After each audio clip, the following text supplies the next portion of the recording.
sitting at the intersection of time, space, reality, and fiction, floats a yellow eye. Always watching, never blinking. His gaze has witnessed all that has happened before, and knows what is yet to come. Countless stories of hope, hate, heroics, and heartbreak. It has no mouth by which to speak these lessons, so it calls upon its head clearer to tell these stories, by word and by deed. Heed the yellow eye's lessons as it gazes upon its servant, just as the eyeball gazes upon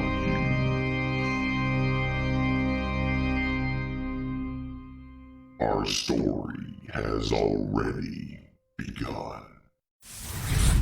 Hello, everybody, and welcome in. Sorry about the delay. Just some people had some internet issues, and that caused other issues, and then issues happened upon other issues, and then finally we're here. So, hi, welcome in. We are currently down one player. They may be able to show up shortly. We will see.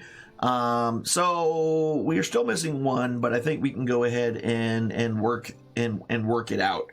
So let's unmute everybody, shall we? Accessories, because yes, accessories.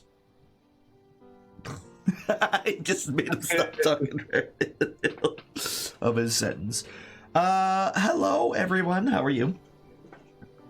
Muy bueno. Yeah, excellent. Okay, so Howdy. Where we left off in our last game, essentially you had a few days worth of time to spend in Baldur's Gate before you finally got word that the cultists were finally had made it there and are working their way through. Matter of fact, the cultists themselves seem to have purchased 5 carts from the very contact that you were sent to meet with in Baldur's Gate, knowing that they would come through that area. You spent some time going over after your contact essentially got you in charge or in touch with some people who do some hiring on these types of convoys, and you each through either strength of body or sheer use of your persuasive ways got yourselves hired on to this convoy as either a bodyguard or as a sergeant of the guard for a group, for a small squad of guards. And also Axia has found herself now allied with the Emerald Enclave and has her own badge to work with that stuff. So the night before we actually go out on this trip, is there anything that the rest of you want to do the last night before this thing actually heads out?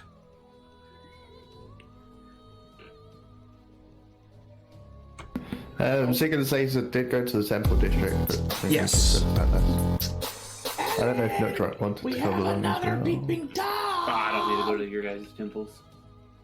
It's the temple district in Baldur's so Gate has like every temple there is. Would it have mine though? Yes. I mean, probably. It might not be one of the bigger ones, but it's probably there. You know, I'm pretty. The god I worship's kind of. Yeah. Oh, I know. You. All right. Heck, yeah, I'll go to the temples district then. Let's check it out. Yeah. So that's essentially, if I remember right, Zig, you were basically kind of showing Zazer your goddess, correct? Yeah. I was gonna show Zazer how beautiful she was. Mm-hmm. And she is, yes. Could have tried panhandling. Can we roam around the city too and see if anybody's named Comcast and beat them up? Just look for Comcast to just beat the crap out of them. Give me an investigation check. No, you can't seem to find them because they don't have any customer service. So, the phone number doesn't work. That's all we know.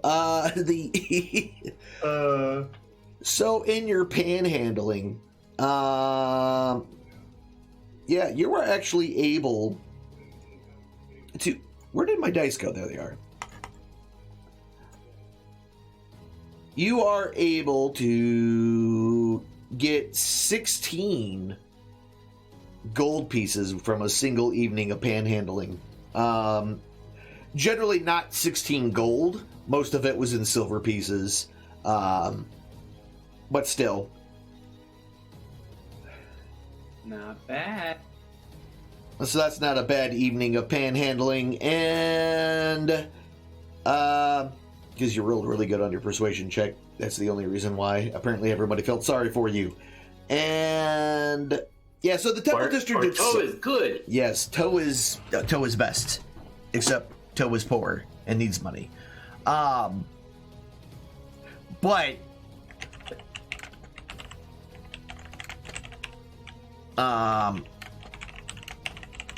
so the Temple District itself is essentially just this whole there's a lot of churches, there's a lot of temples there. There's also a few businesses and things there. There's just a lot of various religions that are represented. Even if they don't have a temple in and of themselves, there's a statue or a place for those to worship pretty much all the deities for the most part. And it doesn't have, like, it's not an extremely rich area by any means. It's not like the place is just all completely lavishly decked out. It's rather humble. Outside of, the larger temples, which have, these motifs kind of carved within them and things like that.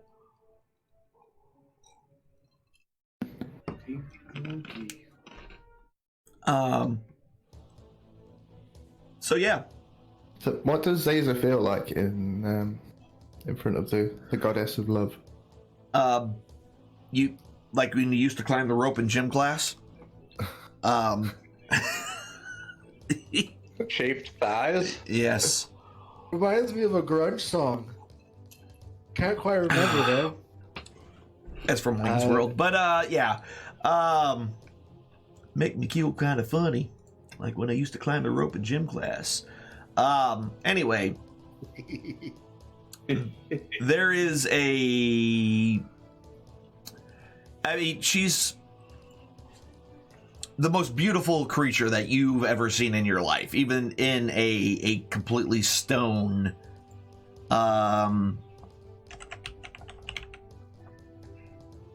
visage. Just long hair, carved out of a bright white marble. And just amazing in your eyes.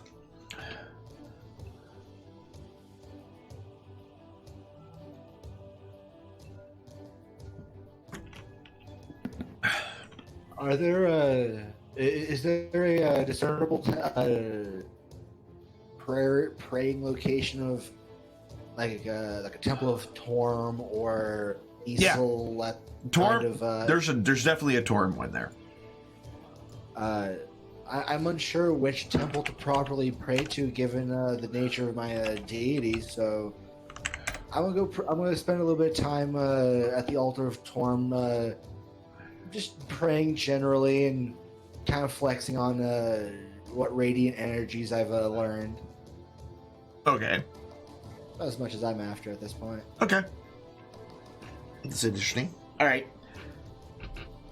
Anybody Weird else? flex, but okay. Yeah, weird flex, but okay. No problem. All right. So anything else outside of prayers and looking for a lovely and good trip, I guess. I would like to pick up a new holy symbol to replace my current shoddy one. Okay. Yeah, no problem. Are you like looking for anything? Something a bit extravagant. Something a bit extravagant, but not like super extravagant. Yeah. We'll see how much it costs. It'll probably cost him more than it should. Okay.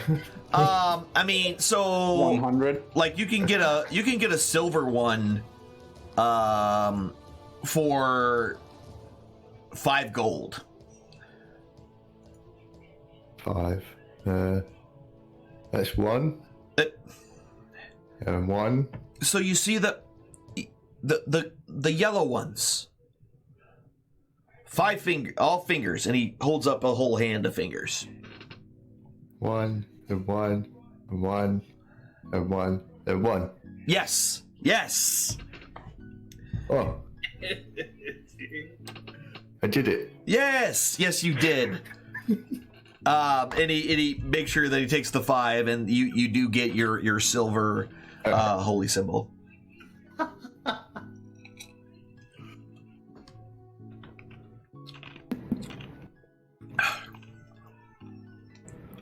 Is it shaped like a monkey? I think it's like a mirror with like her face. Like a Yeah, hand for mirror. saloons, saloon, not saloon. That's a bar. She's Soon or soon. yeah. I don't know why I said saloon. I don't know why, but there you go.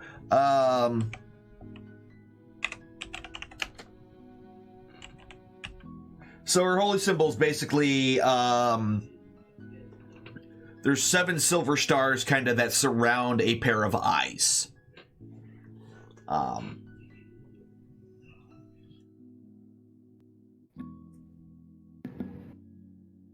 Yeah, I'll put that on my character sheet. Yeah. Let me see if I actually have a picture of it. We'll see if we have that.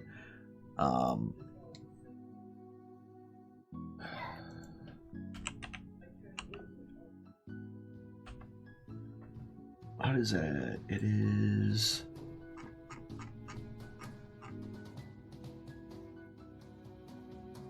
Maybe not. Oh yeah, we do. Oh, there we go. Hey. This is on a banner, but still. Cool.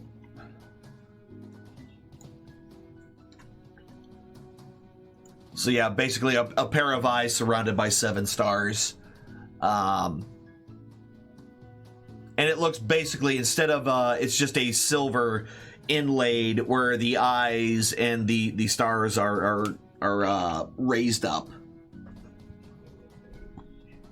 on a solid kind of disc.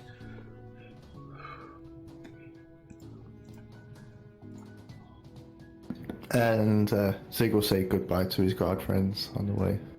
Okay. They will all wish you well, and they want you to come back and tell them stories about your adventures. Not stories, it's real. Yes, just come and tell us. Okay. Is Zazer in charge?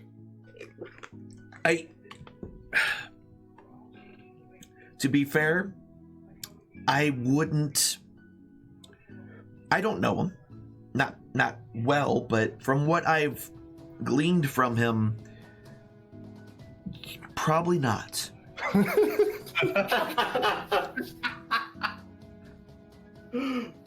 Zazer feels a disturbance in the floor.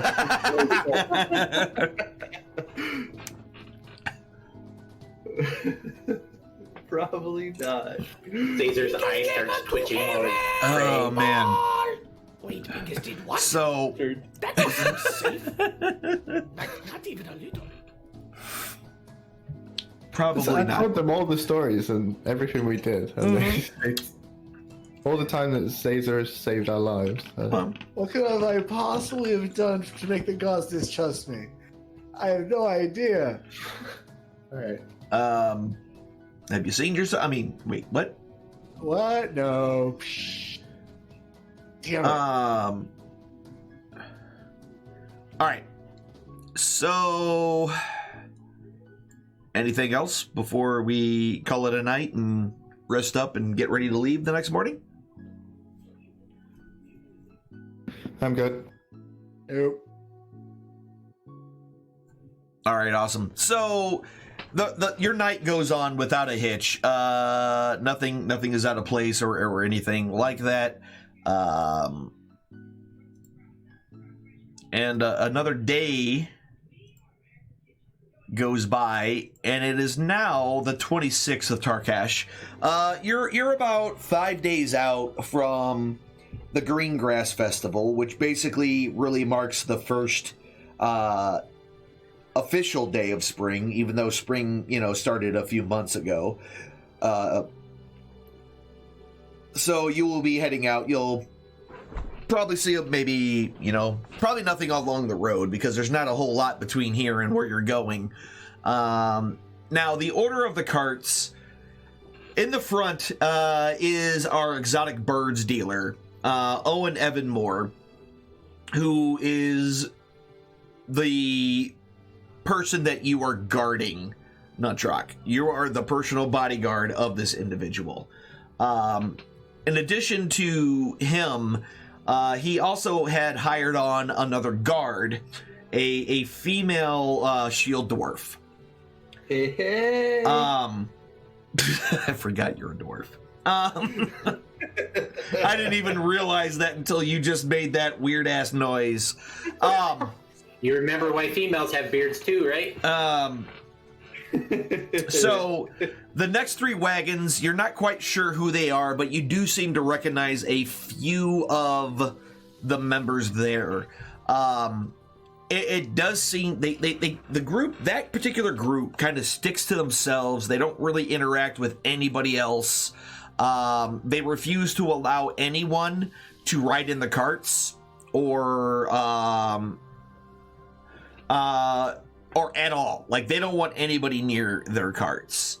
And so you're not sure any of their names or anything like that, as again, they've been kind of keeping to themselves. The wagon after those, wagon number 5, is a female moon elf merchant named Eldari, and she is transporting wood from Chult. So she has a cart filled with this very weird wood that you don't really see too much this far north. There's almost no rings in it at all, and it's just a rather dark color, and it's just very different than most wood that you've seen. She also has 2 guards with her. One is a huge 7 foot 5 inch tall human being. So just as big as Axia. And how big is Zig? Zig's a little bit taller than that, right? He's 8 foot. Exactly. Okay, 8 foot, yeah. So he's still tall for a human, right? He's really tall for a human. He tends to be very quiet, doesn't really talk a lot. But when he does talk, he's got this real deep voice. And he's really tall and skinny. Hard to believe that he's a guard, but very tall and skinny. And also there was another female guard, and then Toe, which I just put Toe as best. You're a bodyguard, right? Oh? Yeah, No, I'm or you're sergeant. sergeant. Yes, that's right.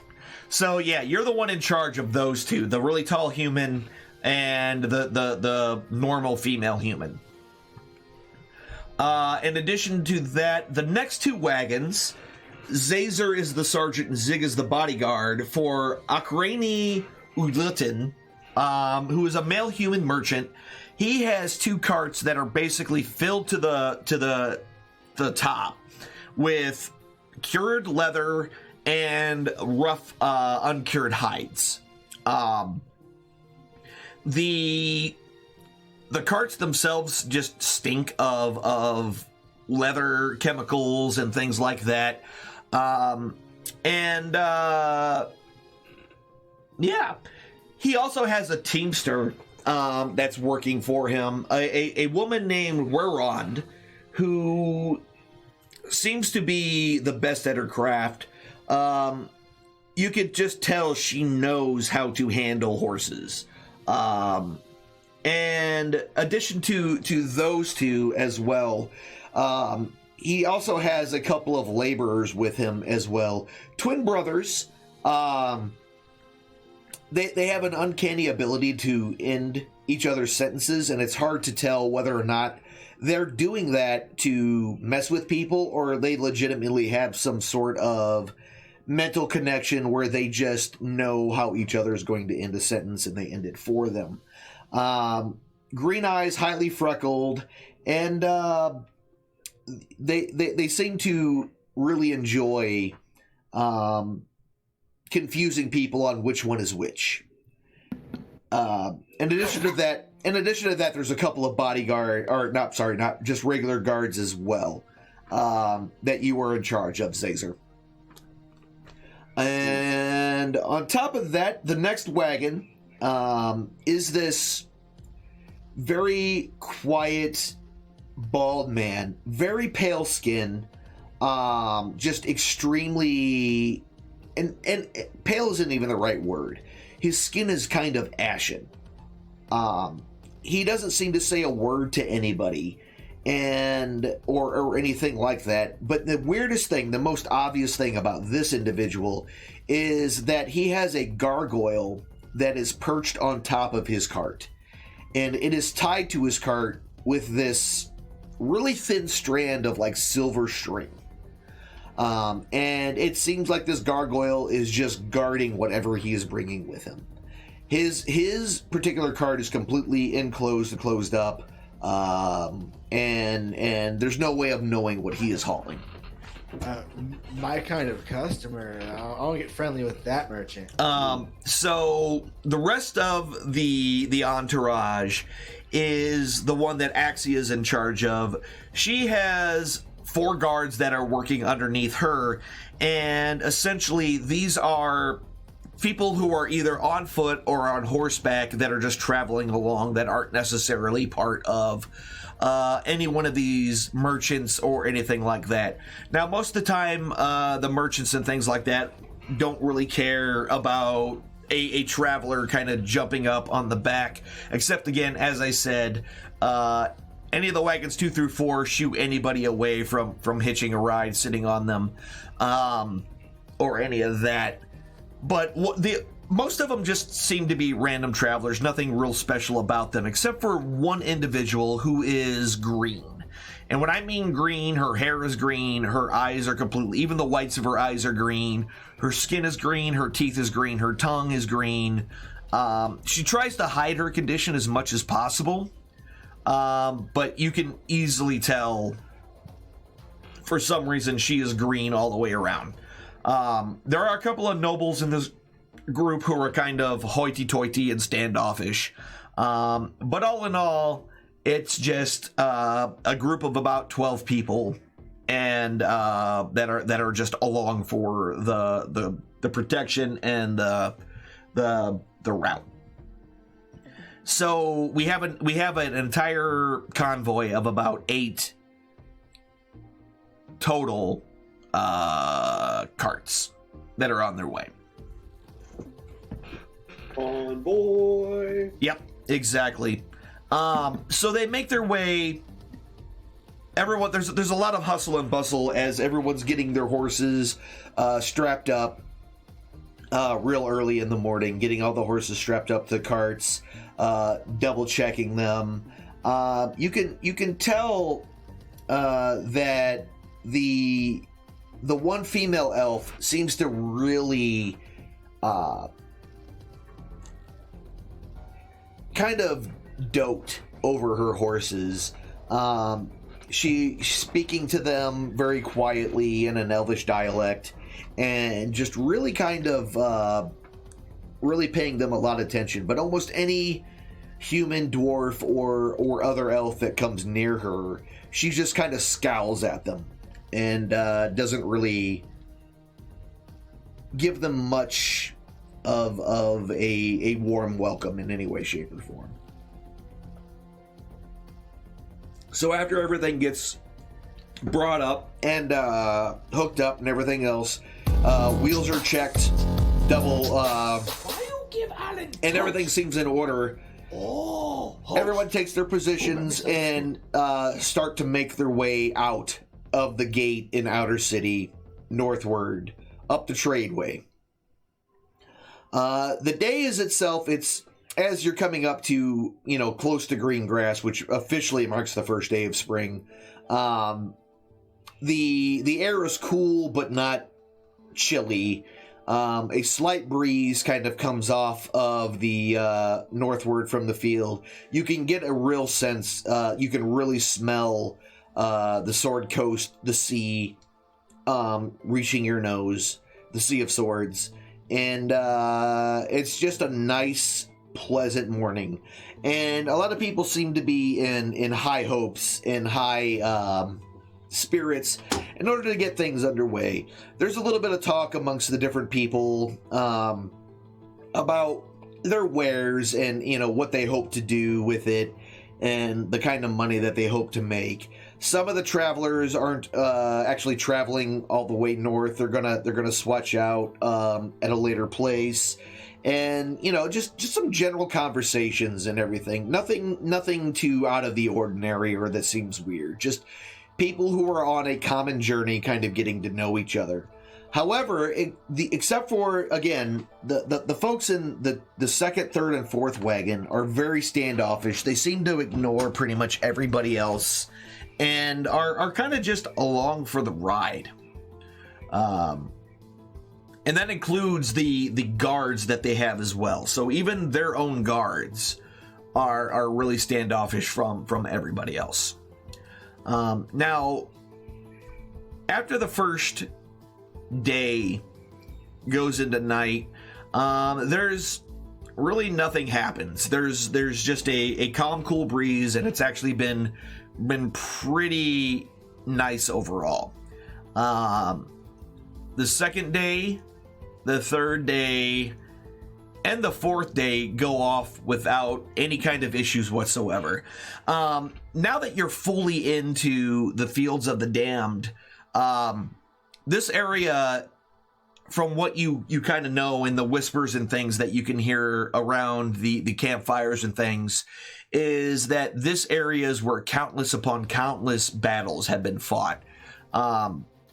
And many of the hills that you see are literally just piles of corpses that grass has grown over.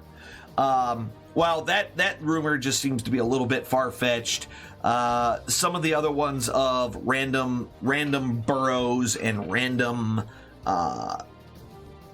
large, what do you want to call it? Large tombs and things like that do exist in this area. You've noticed that since you've kind of started going up here, the winds have never died down. It's stayed being windy the whole time. And the tall grass, this whole area is these, outside of the road that you're currently traveling on, is completely just this tall grassland as far as the eye can see for the most part. And as the wind blows through, a lot of people talk about the whispers of the dead, which is literally nothing more than the sounds of this grass as the wind blows through it. But because of all the bloodshed and death that has happened in this area, they're very, very creeped out about this whole thing. Now, on the fifth day, as you first start out in the morning after everyone kind of breaks camp and continues onward, the second cart, which is to say, let me say it's actually cart number 3, the third cart in the order, turns on a sharp turns and hits a rock, shattering their wheel. And when their wheel shatters, a box falls out of the back of their cart and hits the ground. Now, when it hits the ground, especially Toe, you definitely see this, being that you're kind of right behind these guys. And Nutdrock, you can actually kind of see a little bit of this. When that thing hits, when one of the crates tumbles free, it smashes open on the ground, and there are a bunch of jewelry, golden candelabras, and things like that that are wrapped up in some wool, and they kind of just fell out and are kind of spread out along the road. And they quickly, everyone stops essentially because this cart is now broken. And they start to diligently, some of them start to work to clean up the spilled items and put them back into the crate and to reseal it, while the other ones start to work on trying to get a new wheel put on their cart.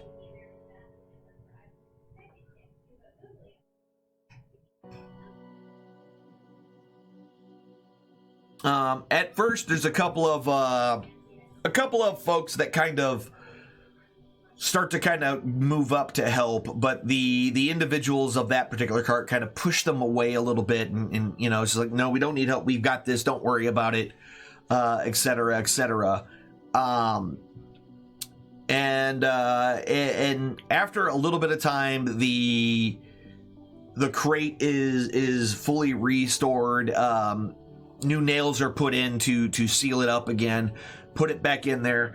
A lot of dirty looks were essentially being cast about from the individuals of this cart as they were trying to fix everything. And eventually they are able to fix their cart there, and they start making their way again forward.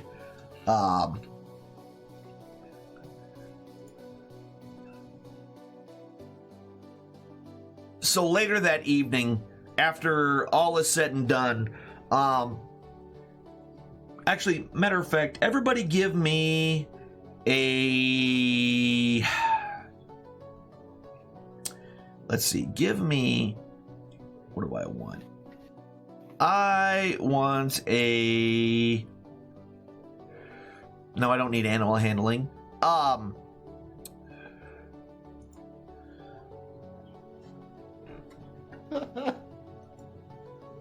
Give me a charisma check. I was close. They win.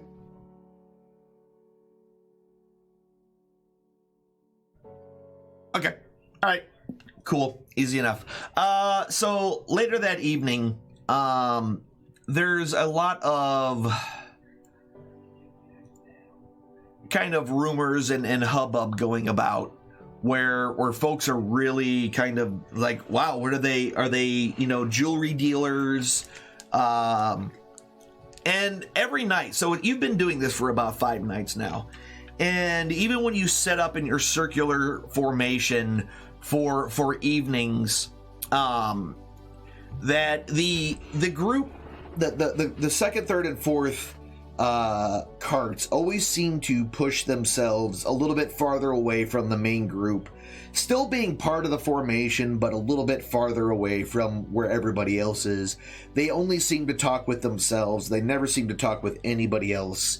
They even set up their bedrolls and their tents in a way where the openings of their tents face their wagons and not the rest of the group, as unlike most of the other tents in the area that are getting set up. So as the rest of the night kind of goes on, Axia actually gets an individual who is really curious about her axe with the bear on it, and asks just a question after question after question on it and its symbolism, and really kind of wonders if they'll sell it to her, which she refuses to do, because he only offers her about 10 gold for it, knowing that it's silvered and it is especially made. And in a huff, the individual kind of leaves, and is quite irritated by the whole thing. Now, this is the 5th day. On the 6th day, you are scheduled to rest the horses for an entire day. So, on the 6th day, it's a full-on rest. And the individual who was interested in Axia's axe really kind of is mean mugging her a little bit. In addition, there is a couple of the individuals from the 2nd, 3rd, and 4th carts seem to be kind of eyeballing you, Toe. Or, Tack, either way. It seems like you almost perhaps look familiar. They seem to be looking a little too long, and they look away whenever you notice them looking. It's kind of it kind of happens a lot. Enough times where it seems to be far more than coincidence that they happen to be looking in your direction when you catch them. So the 6th day goes on, and absolutely nothing happens as well on the 6th day. I'm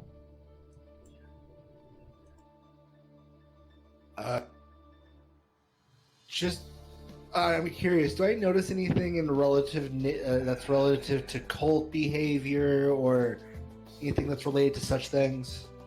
I mean, nothing that you can see outright. I mean, you have recognized. You already know that you do recognize a couple of the faces in this group from previous soirees into the cultist camp and things like that, but nothing like they're not, doing any rituals or anything like that. And if they are, it's completely not obvious in any way, shape, or form. Fair enough. So, can I tell if the people that are staring at my face that they probably actually have never seen, are they cultists? Yeah.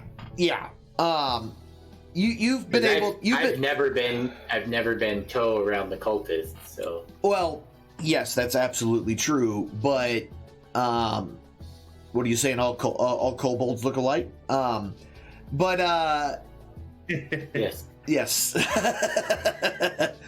But they seem to be kind of suspicious. That's all I'm saying. Is that they seem to be looking at you a lot. Can I tell if they're part of the cultist group?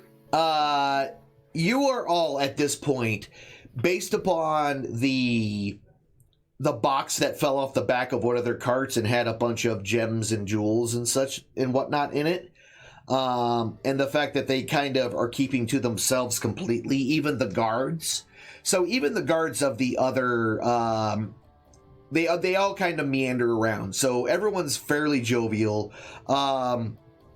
And they kind of are talking to each other, at least in passing, outside of the guy in the last cart, who essentially is pretty much been quiet the whole time, except every once in a while he'll bust into a song, and he will sing that song, and then as soon and as quickly as he sings the song, when it ends, he just doesn't say another word for no reason. There's no rhyme or reason of why he sings. On occasion, he will tell just an absolutely hilarious joke, but then immediately stops talking to everybody afterwards. Is that the gargoyle guy? That's the guy with the gargoyle, yes. But these other ones, they don't talk to anybody other than themselves. The guards only talk to the other people driving or whatnot. And they do have people in there that you do recognize. Not all of them. You don't recognize every single one of them, but there's a couple of faces that you definitely are sure that you saw in the cultist camp. So in this amount of time, you've definitely kind of made the fact that the carts 2, 3, and 4 are the ones that are being driven by the cultists.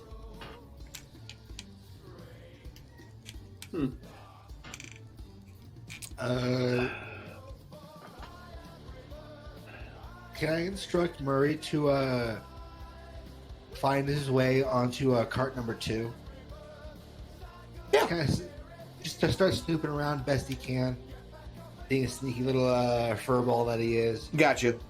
Yeah, so it's not hard for a creature of his stature and sneakiness to be able to do that. But honestly, they're all like closed, sealed, nailed shut crates and barrels. Oh. So there's really no way for him to dig in and have any idea what's in any of them. This freaking guy on his way out. On his way out of this cart, I want Murray to tug on the shirt of the driver, tug right, like jump left, like tee moments and shit. Okay. Murray's like, no. I'm not doing that because I'm not getting squished. Smart Murray. I telepathically stick my tongue out to Murray. Fine, punk. Get back here, then, mister. All right. So after the 6th day, where everyone's kind of resting their horses, everybody kind of gets back up, and you continue on. For the next 3 days, nothing really happens either. However, on the next day, about halfway through the day, as you start kind of making your way, about halfway through the day, it's Noble, who has been kind of... he's been snooty the whole time, essentially. But he's also been really rough with his horse. His collars that he girths, and a lot of the horses over this trip, he hasn't been tightening things as they should be, and over time his horse has really started to get sores from the straps and things rubbing on him the wrong way, and really, just kind of hurting them. And he doesn't seem to be feeding them as well either. And essentially, he can't... This horse really does not want to go. And he starts getting really irritated with this horse, and kind of pulls and keeps trying to pull him to get this horse moving after the lunch break, essentially. And the horse kind of just really doesn't want to go, and he just starts getting really, really, really irritated, and starts to ask people if they'll sell him his horse to get rid of this useless nag that is just not good at all.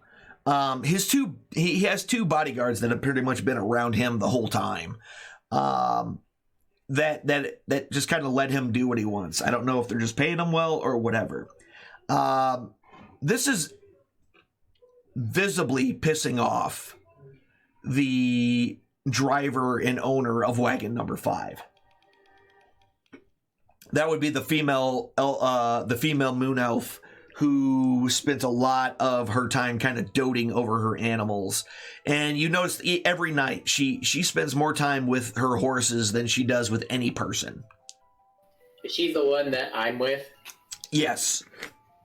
And when dealing with you or any other person, she's very curt. She doesn't hide her disdain for people, but she loves her horses. Probably loves her horses more than she loves people at this point. Probably pretty easy. And she's starting to get real irritated with that guy. This guy's off his horse right now. What's that? He's off his horse. Yeah, he's trying to get it to move, and it's not moving. Uh-oh. Can I wish to approach the horse to see if I can't get a healing spell off on it. See if I can't soothe some of those sores of its. Yeah, I mean... I'm not sure which one you want me to burn, but let's just say that I'm burning a few of the celestial ones. Okay. Yeah, no problem. How many are you doing? I'll throw 2 at it, I guess. I get the tab open. I'll just roll them. Okay. I should have had this open prior.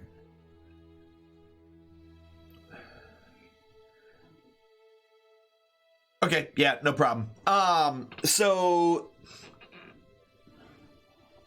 your healing touch does mend a lot of the sores on the horse, and it seems a little more relaxed, but it definitely does not. It's still exhausted. It's still exhausted, and it's still starved. That much is easy to see. But your ability to kind of heal it at least gives it enough relief that it starts to move. And this noble, this human, takes a look at you with your horns and your red skin and just kind of turns his nose up at you. It's like, if I wanted your help, I would have asked Demon Spawn. I wasn't helping for your sake, human. This creature needed help, and you were clearly not offering it to it. He just rolls his eyes and starts to ride off with his 2 bodyguards in tow. I'm gonna keep an eye on that noble. Okay. For the sake of his horse. Gotcha. Yeah, Let's see if the moon elf lady wants to, go kidnap it when the guy's not watching. You gonna bring that up to her, or what are you doing? Yeah. Okay. She's pissed. I'm with her. Gotcha. I'd help her steal something. I gotcha. She's not necessarily opposed to it, but the fact that we're in this convoy, that, this is what we are, this is what we have, that would not necessarily be the smartest move, since it's going to be suddenly they have a brand new horse and he doesn't have one. They're going to know. Well, I we can disguise it, make it look like a sheep. It'll be fine. One big ass sheep. I got confidence in his ability to do so. He's got this. He is the greatest after all. But she's not 100% against it, but she definitely doesn't think that's a great idea. The next day, after you finish for the night, the next day goes by as another rest day. You've now been 12 days out, and you are about 150 miles now from Baldur's Gate. So as the time goes by, and again, another pretty much boring and not all that interesting day kind of happens there. I would like to point out that every day is interesting to Zig. He's got a pair of people that look exactly the same traveling with him. He's not sure if he's been drinking, but he might have been, Okay. because he can see double at all times now. Yeah, I got you. Two of the same exact person. And they delight. Their names are Robert and Thomas. Or are they Thomas and Robert? It's hard to know which one is which, especially for Zig. And they find it absolutely hilarious that you have zero idea of which one's which. And they delight in asking you things like, what's my name? And Robert. sometimes it almost seems every time you answer, it's always wrong.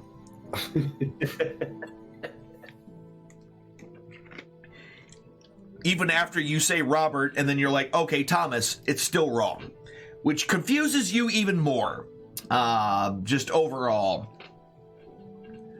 And now they seem to tease Zig incessantly, but never maliciously. I guess I'll put it that way. They seem to know what the line is between being cheeky and being assholes, essentially. Zig wouldn't know the difference anyway. Probably not, but, you know, I'm just saying. Everybody else can kind of get that feeling. So another day goes by of a full rest with nothing going on. And that Those guys still looking at me funny. There's been a lot of less often, you know what I mean? It's been more than enough days that you're just kind of there at this point. So not as much. Okay. So, on the nights that I can get away with it, I want to approach that noble's horse and throw just a couple of heals at it at night just to see if it can't sleep better. Caesar, Yes, Zig. the horse needs food. Could you help a guy out with that one? These weak tiefling arms ain't really great at hauling around oats. I'll ask my guy if he's got extra food for horses. Would I be able to stealthily make some dingleberries for The horse? without I mean- that I'm, not? So at night, you kind of have a... Hold on, let me do this. What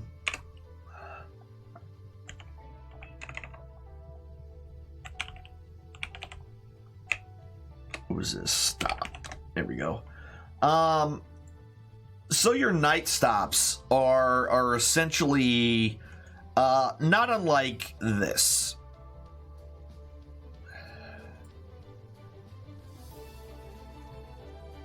Where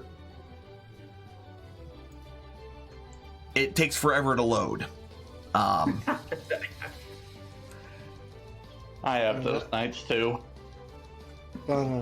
So there is kind of they're kind of set up in a circular pattern, and all the horses are kind of tied off to the various wagons and things like that, kind of on the inside.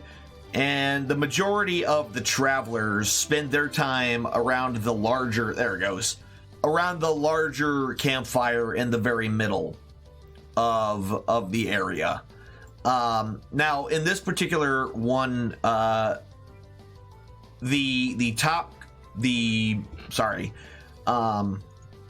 this cart is number 1. Let's go ahead and do that. That cart's number 1. All right, and they go counterclockwise. So then the next one is 2. So that one's 2, and then 3, then 4, then 5, all the way around. So essentially, when you leave in the morning, the first cart there just pulls straight out on the road, and the rest of them circle around and follow them. So they stay basically in the same order the entire way around. Most of the travelers stay, again, in this middle area here. Now, that very large tent actually belongs to that noble. but he does have his horse and his and both of their other horses. I didn't actually put it on the map, but they're actually tied off onto the tent. It's not on the tent itself, but they're tied off near the tent. And the rest of those seats and the bedrolls there, right in the middle, are all essentially where a lot of the travelers and people are staying. Is right in that middle part there. And this is kind of the standard setup every night. As you can see, the 3 carts that you're pretty sure are cultists always are a little bit separated from everybody else, and they have their own fires and all that. Now, a lot of them have their own little smaller fires, but they're mostly for cooking, and most people kind of go around the center fire for just, conversation and things like that, talking about innocuous things. And at this point, you've been kind of traveling. So, to answer your question, you can absolutely sneak food and whatnot to them. They kind of go off into the tent at night and avoid a lot of the common rabble that's out there. So it really is not difficult at all to go about doing that. I don't think Zig would sneak food. He would just walk over to them and feed them. Yeah. Well, my butt wants to make dingleberries, so we could deliver those. Okay. Yeah, and the horses eat it voraciously. Their horses are extremely hungry. It's hard to know for sure whether or not he is starving them because he's cruel, or he's starving them because he's cheap, or what the real reason is at this point. He does seem to yell at these horses if they don't move fast enough for his liking, even if they're not necessarily falling far behind of the general pace of the convoy. He just seems to want to yell at the horses just because he wants to yell at the horses.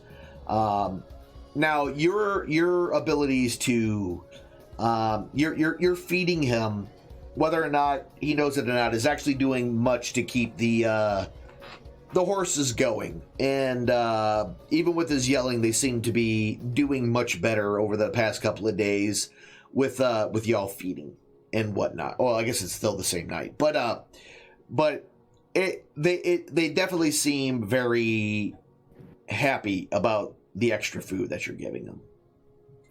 I'm gonna let the moon elf lady know that we've been doing, or at least I've been doing that. Gotcha. So maybe she'll calm down and like me better. She kind of begrudgingly lets out a thank you, and seems a little less. We'll say she's not thawed, but she's definitely not as frigid as she was before towards you. With that, and those berries pretty much are like a full meal, so they fill the horse right up. He only really needs to eat one, and definitely doing much better. We need to package those, brother. Toes dingleberries. They only last for 24 I was going to say hours. they last a day, so... Yep, we sell them.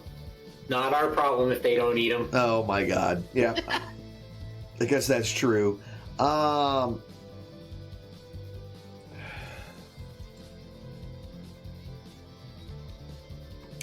right. So that is day number 12. You're now definitely through the first. You're about halfway through the first 10 day of Bitrel. It is officially spring, and everyone's in pretty good spirits. They can see off into the distance the larger hills, which is both. There's good and bad feelings coming from the crowd when it comes to this. Essentially, because you're making your way finally out of the fields of the dead, which everyone is very, very happy about, especially the fact that there hasn't been anybody being attacked by any skeletons or zombie the whole time we've been through here so far. So almost getting up to the Trollclaw Ford area is very, very comforting to a lot of people. However, now they have to deal with the Trollclaw. Now, the Trollclaws is well known for it being infested by trolls. Just troll after troll after troll. However, this is the only easily passable area where you can go across the river, the Winding Water River, and without essentially destroying any of your carts. Hence the name Trollclaw Ford, and why the tradeway drives straight through it. So people are now starting to be less afraid of the possibility of an undead attack, and starting to be more afraid about a troll attack as they kind of move up deeper into this area. So after that, the day 12 of a rest day,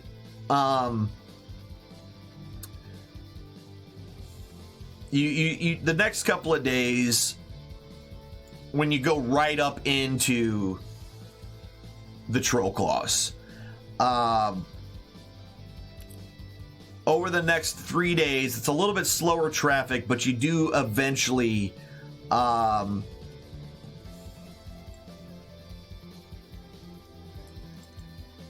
make your way up to the actual Trollclaw Fort itself. Now you can definitely see that why this place kind of gets its name. It's right in the middle of the Trollclaws, and the river here is extremely shallow. No more than a foot at its deepest, and it makes it extremely easy for the horses and the carts to go across the area. There is a lot of uneasy silence as people kind of make their way through the Trollclaws, and they spend the next couple of days making their way up. But luckily for everyone, it seems that the trolls were busy or just not around and left the entirety of the area alone. Once you get just to the far side of the Trollclaws, there is another full rest day. So you now find yourselves on the 12th of Myrtle, and making their way upwards through the Trollclaws and out. Now that you're through the Trollclaws, there's less fear at this point about the Trollclaw themselves, or the trolls themselves. But you are making your way northward towards the Dragonspear Castle and the rest of the tradeway. Now, the tradeway continues towards Dragonspear, but not actually on it. It just goes by it. And Dragonspear has a sordid adventure, assorted issues that have been spoke about in rumors and things over the years. It's been the home of bandits, it's been the home of hobgoblins, goblins, just all sorts of things. There was just a lot. It's now just a kind of crumbled ruin. But everyone believes at this point it's 100% infested by the undead. And not just your standard zombies and whatnot, but the intelligent undead as well. None of that's been proven, and nobody knows for sure, but that's the current rumors that are going on about it. Would you guys care to figure out if there's actually intelligent undead out there? Sounds like a good time to me. Go ahead. Damn it. It's no fun without you guys, though. Come on. So as you make your way up, Bye, Caesar. yeah, as you continue to make your way northward after the 18th day,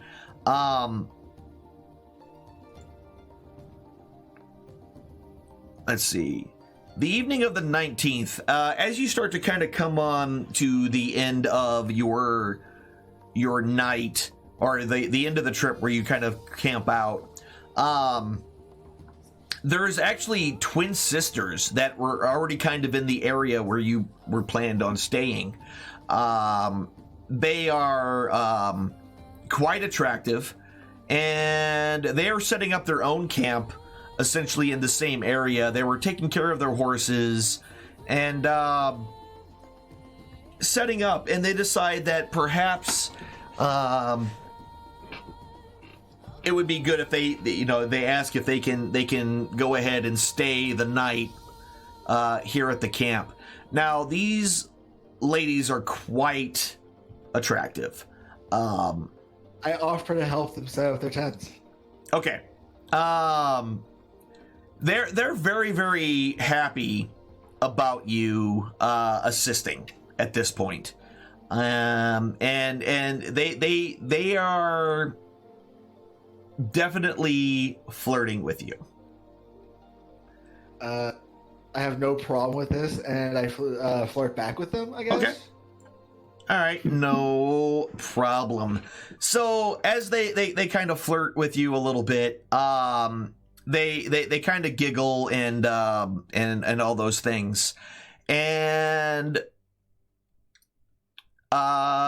nothing really happens from it. But they're definitely kind of giving you the eye throughout the rest of the night as you kind of see them. They seem to stick around. A lot of the other people talking to them and things like that. And what you rolling for there? Let's see if Zig can figure out whether it's the same person or two people. Okay. You're seeing two of them. Not this again. Yeah. You see two of them. And this actually really makes the brothers very, very amused. Because now they have a second set of twins to really mess with Zig. Zig needs to see eye doctor.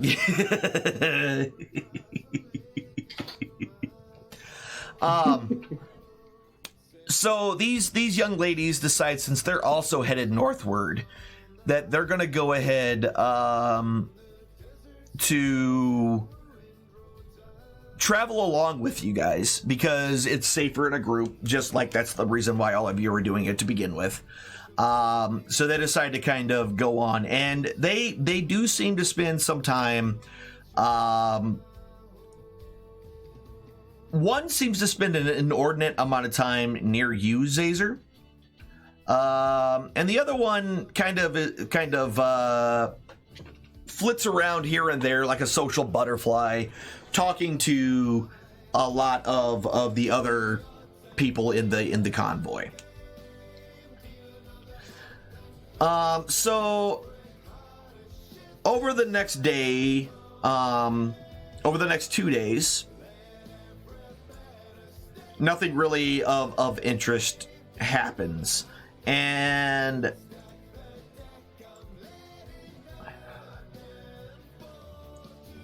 the next day, as you're kind of slowly making your way, and you can kind of start to get the winds that it kind of blow, you're starting to get kind of the fetid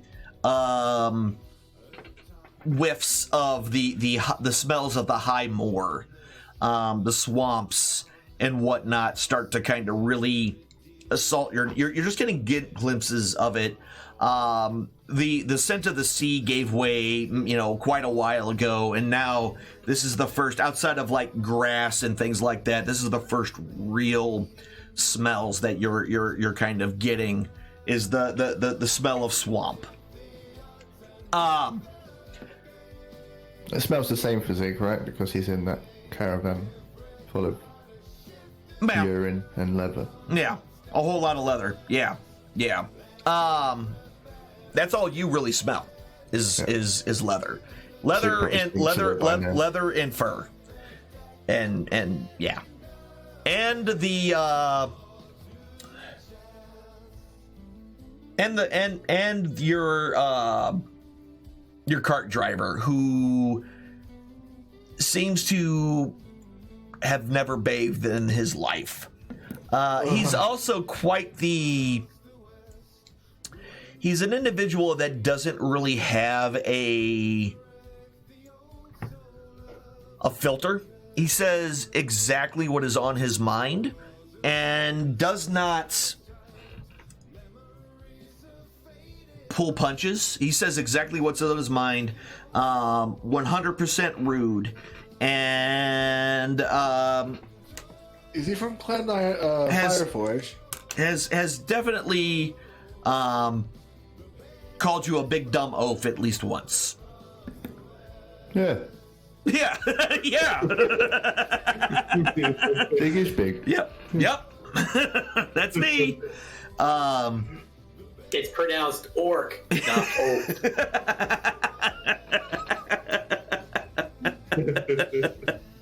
Yes, that is correct. He really gets on with this guy. Yeah.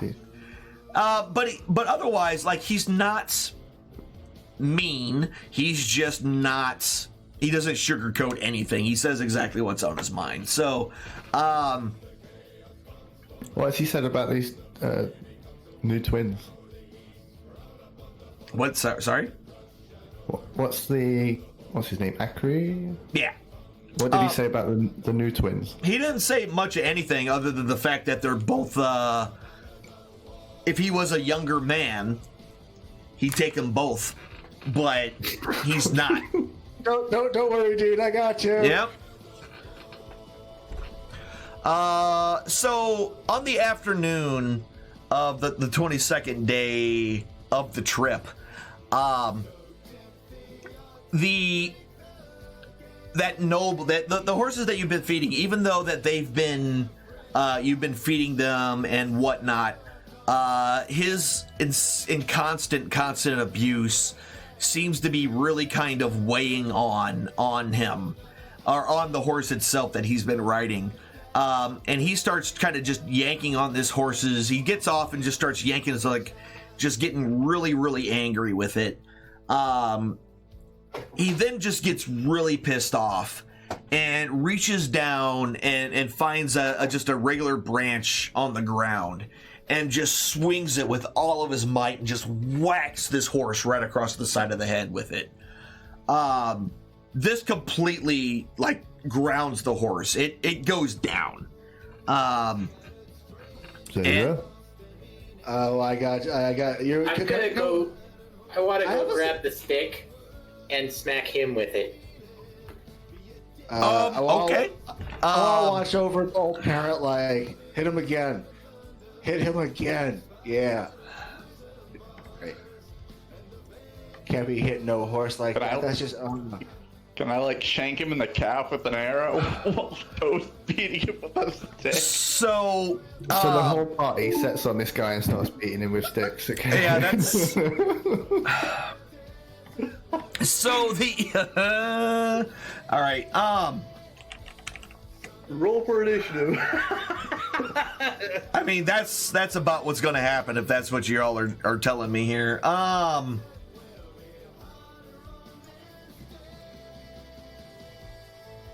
I can't get bludgeoning this guy. How about we start with threatening him with the stick?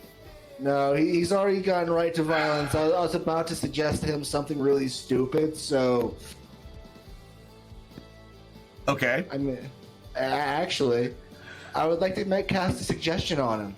So, before we get there, let's get you all where you're supposed to be. He's about. This is starting to happen a little bit behind.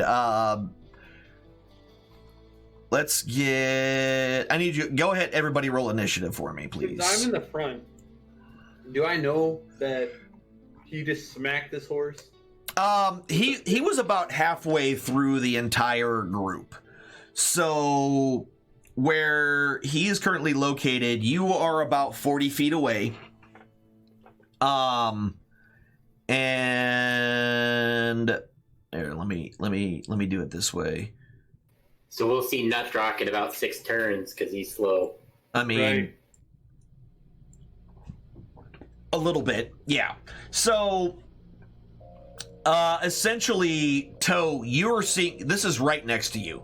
So, the two of you are definitely like right next. I'm getting you all on the map, by the way,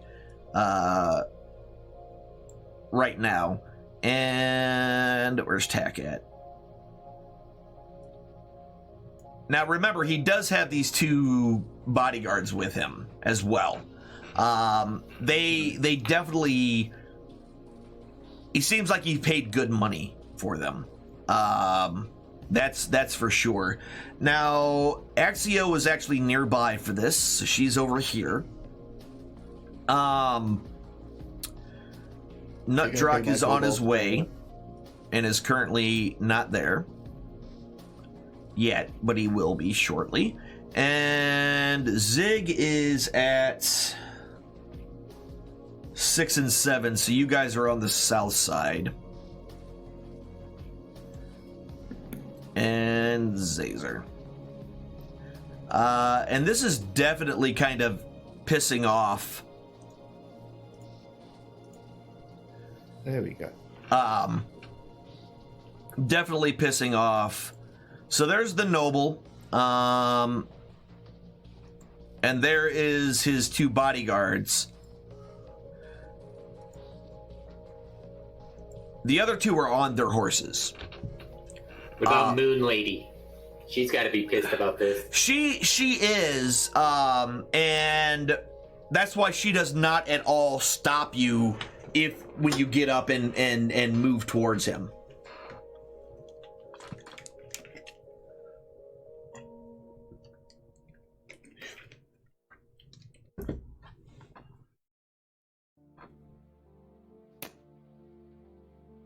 And as I approach, I'm speaking demonic out to the brothers, kind of projecting out a little bit.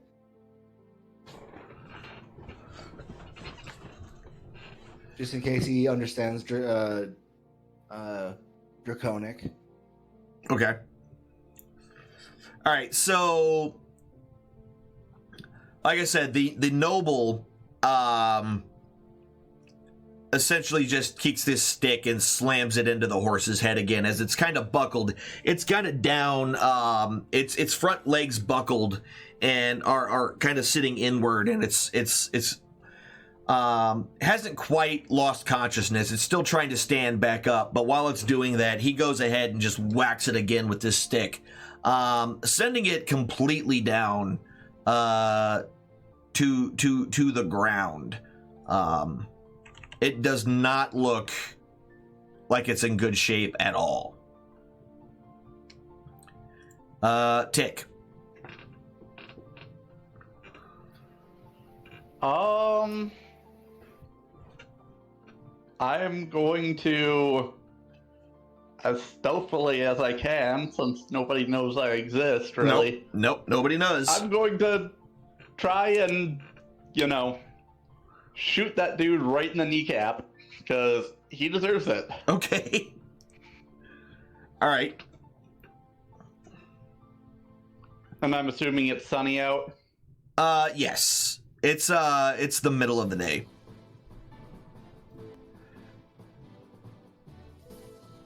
Yeah, your arrow goes wide. He turns to look and sees you standing there, Tack, with no bow. And but, I'll just shrug. I don't know where that came from. Gotcha.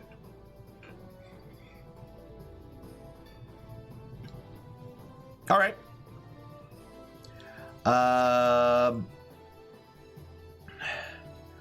the knight kind of looks, the one that's well armored. I said knight, but you know, the one that's wearing plate mail of one of his guardians, kind of looks towards you, and with a scowl on his face, he pulls out his greatsword, and tries to spur his horse forward. Zig. What did Zazer say? Get him. Loudly, and with some sense of agitation in his voice. Zig can get there. Oi, you. Oh, shut up. Sure. Right. 6 stick. Glows bright blue. Okay. Blue stick. And some kind of force shoots out the top and hits him. All right. Okay, yeah, so all 3 of your blue missiles come out of the top and all smack the crap out of this guy. He, like, just gets rocked by all of these. He ends up dropping his stick that he had in his hand and seems a little bit dazed by the whole thing. Stop hitting your horse or you go to sleep.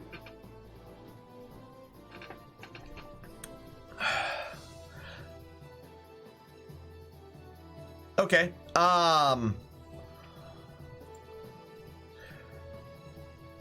So what he the other one that's sitting on his horse decides that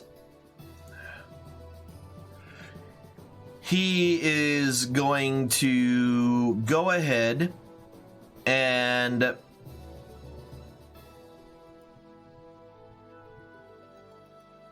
yell at you.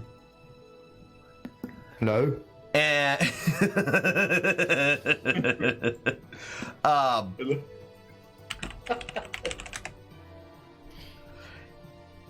and what he yells at you is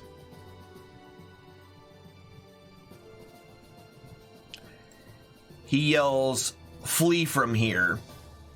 And okay. Probably. Oops. Oops. Oh, you actually succeed. No. Not flee. No, that's right. You actually succeed in your... Let me get rid of this. You actually succeed in your saving throw. You feel the magical compulsion kind of wash over you, but you're able to kind of push it away. And you 16 says to do this before. He's not having it. Yeah, it's not. It's like, oh, I know this trick. Yeah, exactly. So yeah, he does that. You flee. Yeah.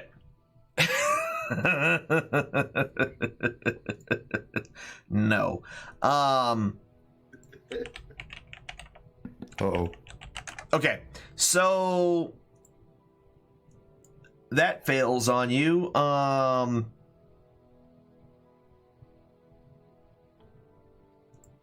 Cool. So that's all he's going to be able to do. And tack. Well, my bottom half is my movement, so I'm just going to ready an action to stick this guy if he comes at me. Okay. The knight. Gotcha. Since it looked like he was coming my way. He sure as heck looked like he was coming your way. Yeah. Zazer. But with that action, he has to attack first, or I'm not going to do anything to him. Okay.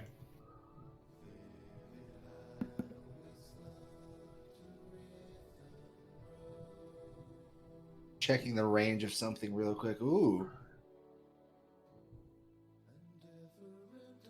Do-do.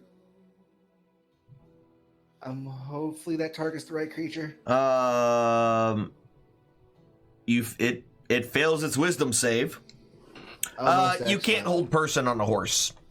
I'm just. There's a mage on that, or there's a person on the horse. I thought. Okay, That's a Warlock. It's not a mage, it's a Warlock. there you go. Oh. Try it again. All right. Because you put it on the horse. Yeah. He rolls a 22 on his save. Succeeds. This freaking guy. Yeah.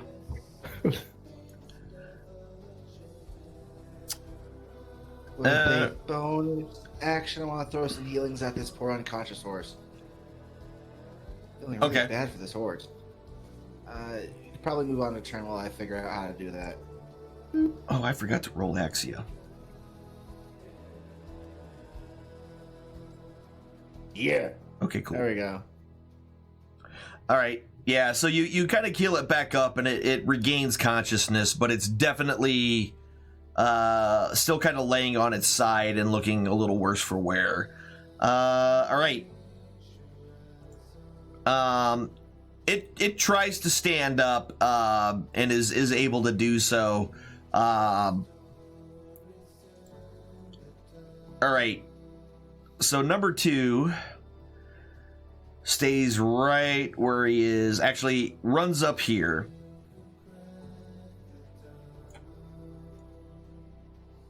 And then the mage on top. Yeah, we'll put it like that.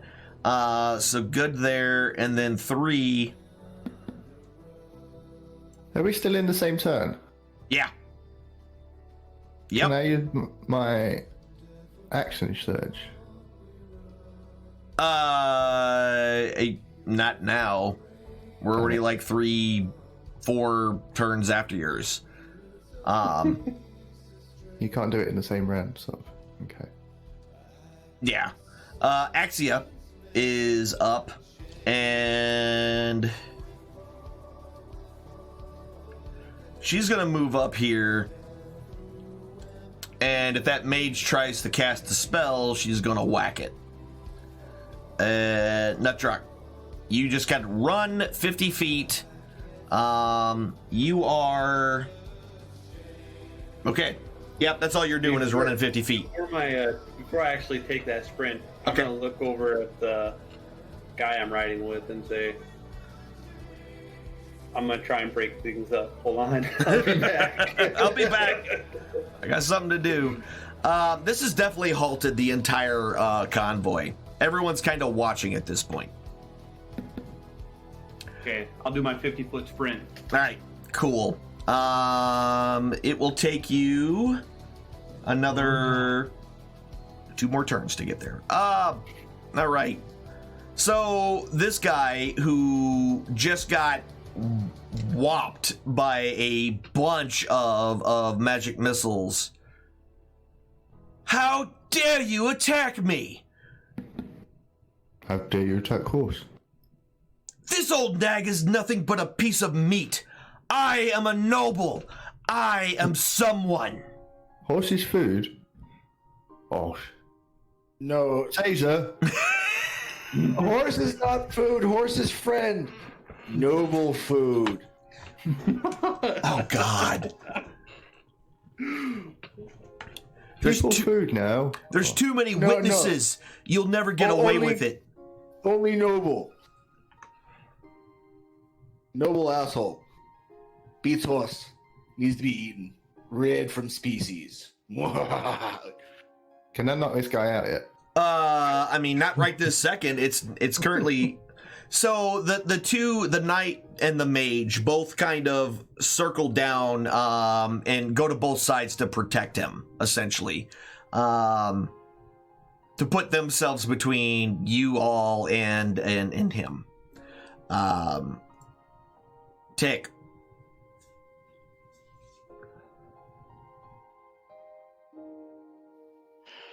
Hmm.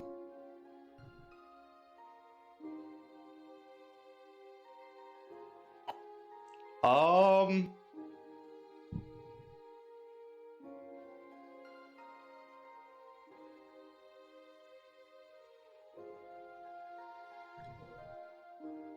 Oh, I can't move characters that aren't my own. Neat.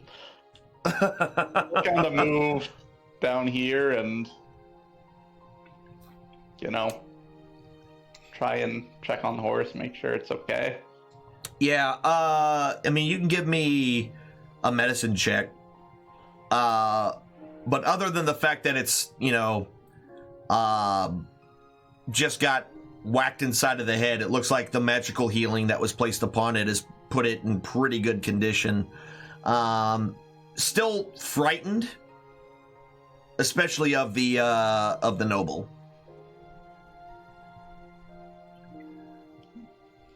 I'll whisper to it that if it wants to, it can kick him in the face. But, so the noble can't hear. And then I'll also whisper sweet nothings in its ear and try and calm it down. Okay, give me an animal handling check. Okay, yeah. So your gentle caressing words seem to make it less agitated than what it was before.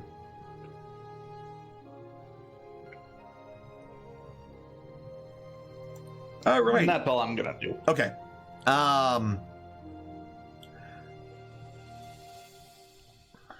So the knight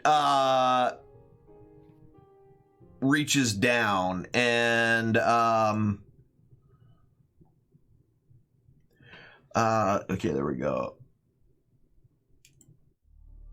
Reaches down to bring to the noble and attempts to kind of pull him up on the horse, which he succeeds in doing. And so now the noble's on the horse behind the knight. And he has his sword up and he looks like he's ready to do the things. Zig. I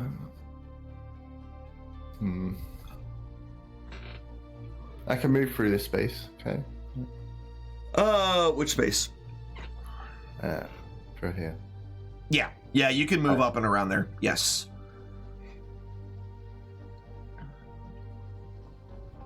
Do we know this knight's name? You haven't really caught it. Little people. You with the sword. You with the sword. He turns and glares at you. Don't let this guy hit horse.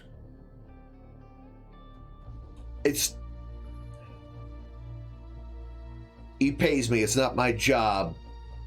Zig pay you.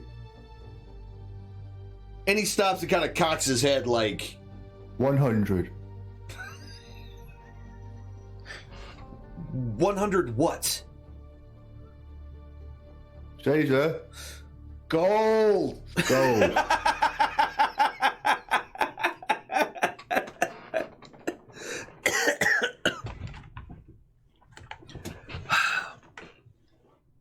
He kind of looks at the guy behind him. It's like, you wouldn't dare. Hey. And the heavily armored knight is like, you, and he looks him like right in the eye. Says, you are paying me to keep you alive, correct? But yes, but no buts. If I am here to keep you alive, and you not killing that horse is what's going to keep you alive, then that's what I'm going to do. And he kind of lays out his hand and he raises and looks at the mage, kind of like it with a hold yourself pattern, and seems to kind of relax a little bit. But the mage is definitely keeping an eye on Axia with her big axe in her hands, right next to him. and they're all kind of keeping a watch on all this. Meanwhile, the dwarf is just hauling ass as fast as he can. And by the time he gets there, it's all going to be over, probably. So the mage kind of holds fast a little bit, and the knight does reach out his hand towards you, Zig. I'll reach out my hand towards him. I'd be going with you. No, the money. I'll give him one. You said 100. You said 100. This 100? I've got the money on me back here. Shit. So at this point, this is a little bit more than a single turn, but combat Do we is really have to count out 100? Yeah. I'll keep nothing in coins until he says it's 100. so okay. So you're gonna start doing that. The mage is waiting. Tack, that's you or Q. You're up. Okay, I want to grab the reins of this horse, Okay. and we would like to lead it back to the moon elf lady. Okay.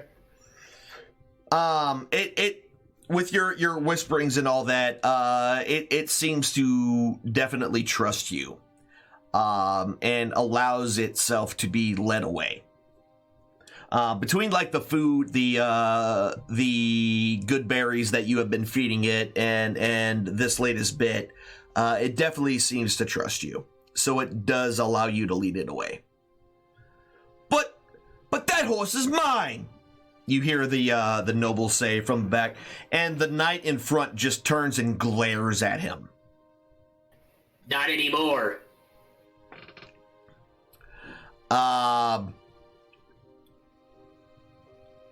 Zazer. 15, 20, 25, 30. As I walk up, I'm pulling out my coin purse. If you want to be handled, I can get you probably better than big man in front of you. Because he's like got 3 gold in his hand so far. Right. I'm just kind of like holding out my big money purse. Just come here, big man. I got you. Oh, come on. I wanted to hear 1 and 1 and 1 until we got to 100. Until we got to it. And if you'll let me, I'll heal the noble in good faith of the whole situation. Don't let that thing touch me. I don't need to touch you to heal you, sir. He just kind of Don't scoffs. do it. He deserves to bleed. I agree with you, man. Fine. You don't get my healing. You barely get my money, and I count out 100 and kind of just toss it over to him real quick. Okay. Yeah, and he takes the money and he kind of holds it in his hand and does like a quick count and nods at you and says, "It's been a pleasure doing business." Thank you for the horse. I appreciate you, knight. And yeah, that's all I'm gonna do. Okay. Yeah, so combat pretty much you kind of diffuse the situation after almost jacking this dude up and then taking his horse away. Toe, the elf is extremely impressed with you. And for the first time actually doesn't bark at you or use like one-word sentences or anything like that. And actually tells you that you have done an amazing job, far better than she would have expected of you. And we got a new friend. Yeah.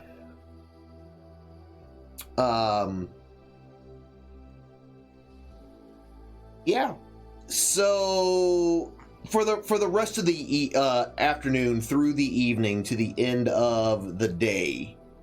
Just in case you're wondering, I'm going to turn back and head to the car. I kind of figured once you saw everything ended.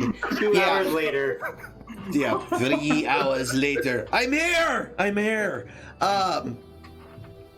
So yeah, everything kind of calms down and everyone makes their way. Now the rest of the afternoon, the noble has just this extremely sour look on his face the whole time.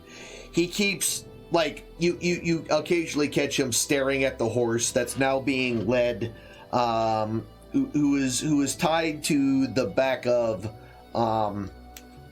the cart, but you know, the elf as the driver definitely keeps kind of checking behind and making sure that it's taken care of.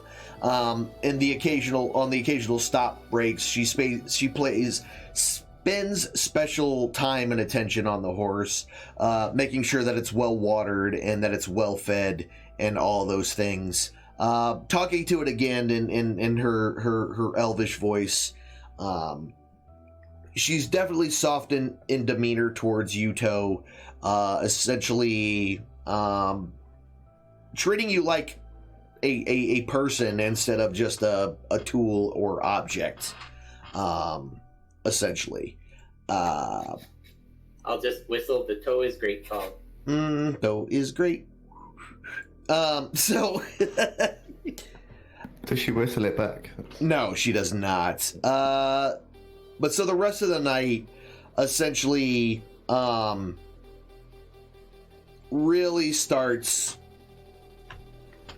to really get upset about the whole thing.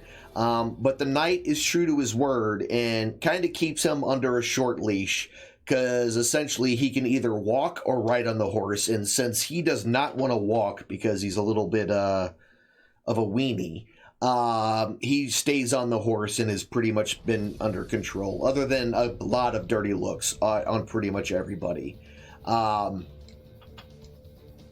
Any chance that he looks over at Zazer? I'll just be glaring at him, slowly shifting the color in my eyes. Oh yeah, like as because again, the travelers kind of the horse and rider can move much faster than the convoy as a whole. So it kind of makes its way up and down. So he's definitely looked your way at least once through the rest of the afternoon. And I'm definitely doing my best to clear back in that whole story. Gotcha. All right, no problem. So the next day is pretty much the same. The next day is a rest day, and our Eldharl basically at night. What's that? Can we do something the night? Oh yeah. Please, like, sorry, yeah. Before, what are you doing? How light is it? Would it require dark vision if we put out fire around the noble? So the entire camp is lit by a bunch of different fires. It's not just one. There's one big fire in the middle that's kind of the community fire, but there are several other fires kind of around the whole area. So again, come on. Thank you.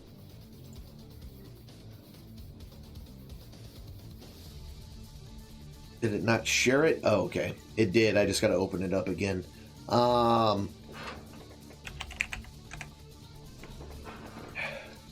So the actual look of this is a little bit... It's just this, surrounding area. So there's plenty of light throughout the whole thing. So you're not going to put out one fire and be good to go. And no one's going to let you put out their own personal fires. And the main fire is where almost everybody is. Well, poo.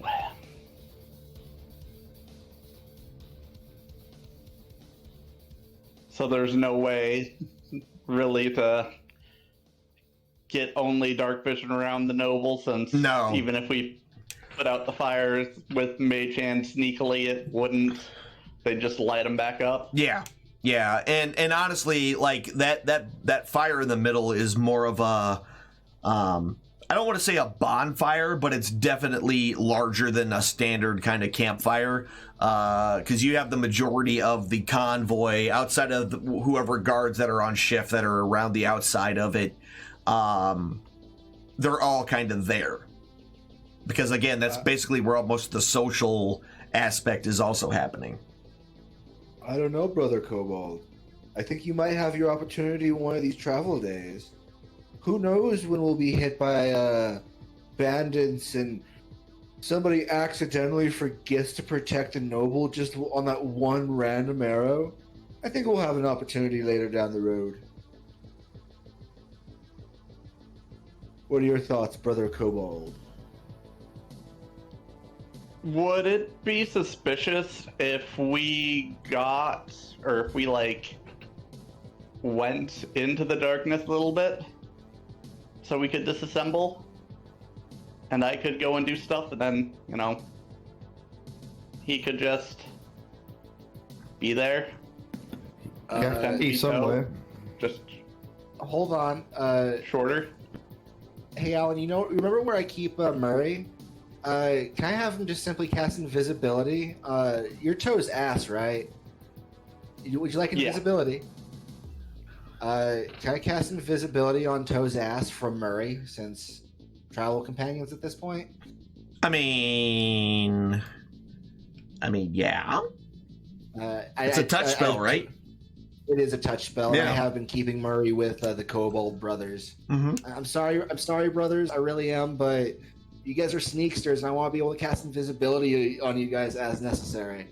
So, whoever wants invisibility, just grab the rats, both of them, because they're both rats. I don't know which one's which. Okay. Is there any source of, actually, no, I won't even ask for paper.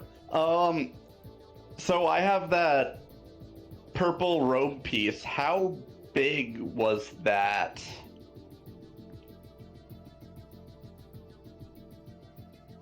Would I be able to write on it? With my own blood? Okay, wait, what? What is your plan here? The purple robe piece that I found in, it was a torn little piece of a purple robe in the big tent. Oh, okay, yeah. I mean, it was just a piece of cloth. It's not huge by any means. Maybe a couple inches by a couple of inches. I'll write, and I'll take an arrow and prick my finger and write to the best of my ability, "You get what you deserve" on it. Okay. And then I'm going to tie that to an arrow. Okay.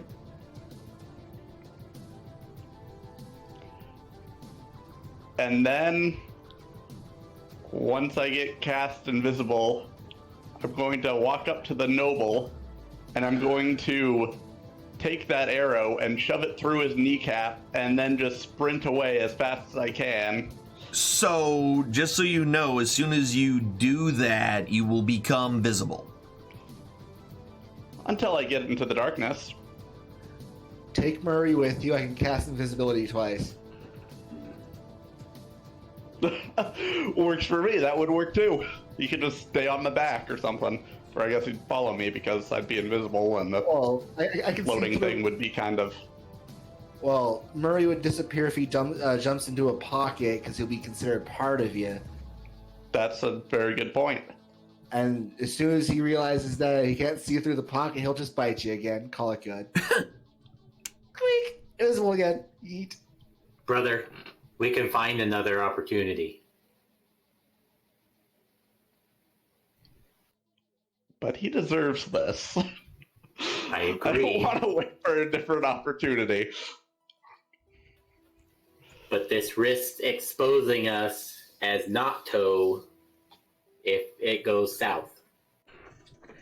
And, as I'm a having a quick conversation reminder, with my butt. I gotcha. And as a quick reminder, in case, this may have slipped your mind, kobolds are generally not considered nice creatures and will probably be attacked on sight by everybody. Yeah, but Toe's still Toe. Nobody would really know. He's just sitting down. He still has his trench coat on. Toe wouldn't be exposed. I'd be able to get back, especially invisible. It's that ambush moment. You pop out, stab the dude in the knee, the guards see you. And then they're all surprised, and then I Fair can enough. go back invisible, since you can just cast it twice. Fair enough. And then the convoy... Just hope you get a good initiative. But this is where we lose Toe's ass. Yep. It's going to be hard to explain how he got so short. We'll make him still. They tore my legs off and threw them over there.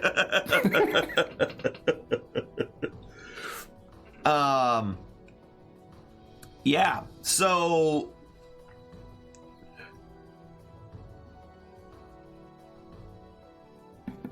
Watching Alan on stream and just watching his brain trying to figure what's I'm going trying. on. What exactly do? Okay, is this what you're actually going to try to do? Because essentially, a lot of people were kind of throughout the rest of the day. Essentially, everyone was praising you guys for stepping in and stopping this ass monkey from essentially beating this beating a dead horse, or beating a horse to death. And nobody seems to really like him at all, especially after that last, the first outburst was one thing, but when he actually cracked that horse across the face, most people don't really, they just ignored him. They don't really care. He has pretty much been holed up inside of his bigger tent the whole night. And whether or not he's tied up in there, who knows? Probably safer tied up in that tent at this point. But you haven't seen him since camp was made. Ooh. Hopefully that night got wise to who pays better. And also, Zazer, the young ladies that have been accompanying this group for a few days now, they seem to really show you some extra special attention. Doing my best to soak it flirting up. with you a little more. And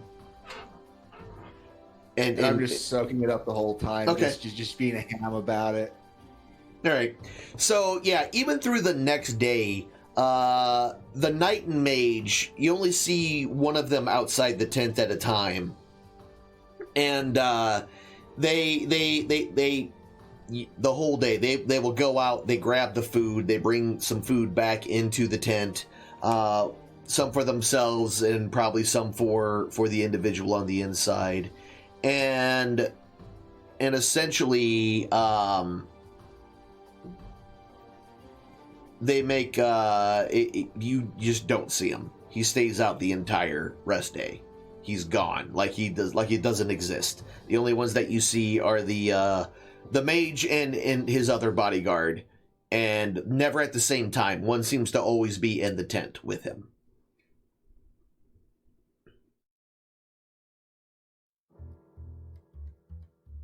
Fine by me. Normal day in my world.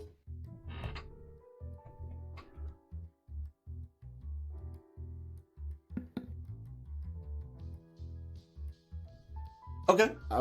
So I would actually like to take a little bit of time throughout the rest day to pray to whatever it is that's guiding whoever's listening. Really, just kind of wondering to if whom I've it may done concern.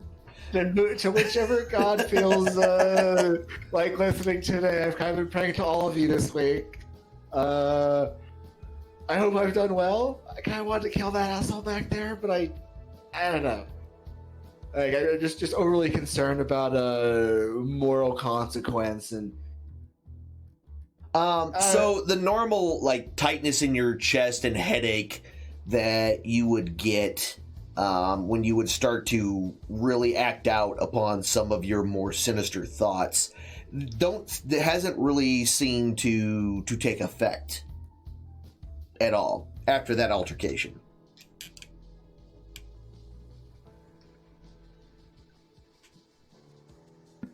Gotta stop acting out, I guess. Shit.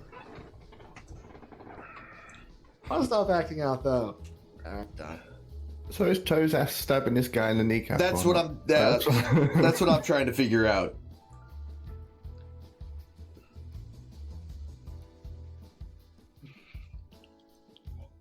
I want to really bad,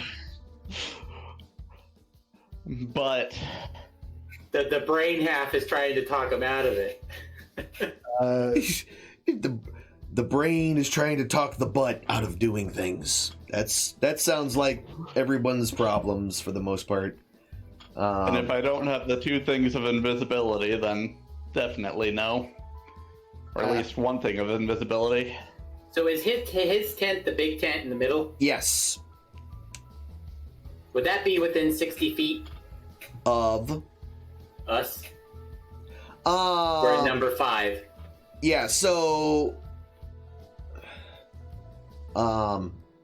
this would be here. So for that one, I'd have to get out my let me get out my handy dandy pointer here and take a look. Who's in 7? 7 and 8 are the ones that I'm sorry, 6 and 7 is alchemy. That's the one who has no manners and has been keeping an eye, or Zig is the bodyguard for, and Zazer has been the sergeant for the other guards and has the twin laborers. On 6 or 7? Both. Or both? Yeah. Okay. He owns both of those. I have friends there. Yes. That works. Yes.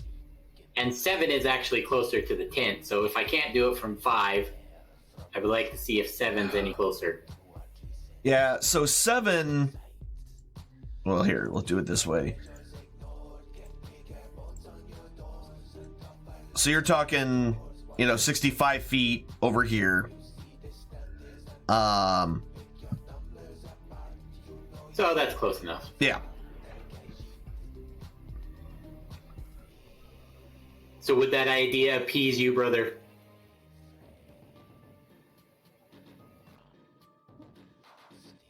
Yeah, that works. Okay. So For now. we're gonna remain as Toe, and we're just gonna pull a practical joke on the a-hole instead of shooting something at him. I'm gonna use silent image, which is 60 feet. Yeah. And I want to put an image of a really messed up looking, like, dead horse inside his tent. Okay. All right. Just scare the shit out of him as much as possible. Yeah, so go. that night, as everything, you just hear this blood curdling. It's like, "Bah!" And this wakes up a lot of people who are already asleep. And this dude comes running out of the tent, wearing his night clothes, and with the knight in tow, and he's totally just talking about this dead ghost, this horse ghost that came to see him.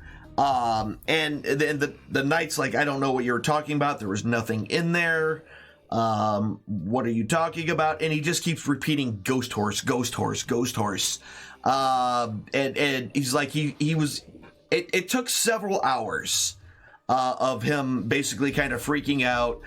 People even gave him some wine and whatnot to help him kind of relax a little bit. And, eventually they are able to coax him back into the tent to go to sleep for the night. But he's definitely was kind of real timid about going back inside that tent. Feel better, brother? We can repeat this if we need to. Do it Yeah, every, we can do this do it every night and then from here. eventually I'll stab him and then eat that with He won't get any sleep and he'll die of natural causes. Scare him to death. Perfect. Does that actually stop his rest so he doesn't heal? Oh, I mean, he was healed up anyway, but yeah. oh okay. Zazer healed him up. I thought he told Zazer not to, so he did. Yeah, no. As soon as he got all indignant about the horned tiefling, I was like, That's Okay, how you, that's all right. how you feel, buddy. Be hurt. Bleed. That's what I'm. So yeah, the next day, the guy looks like he definitely did not.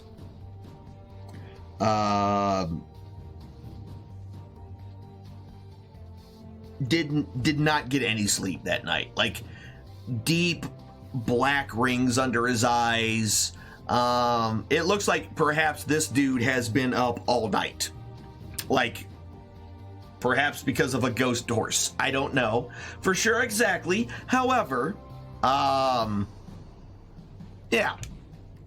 He definitely looks like he did not get any sleep that night. Look, he got a visit from a nightmare. Oh god, that was terrible. Womp womp. So besides, it's my job to make terrible puns. What are you doing? Aiding and abetting. Aiding and abetting, yes. Perfect. So yeah.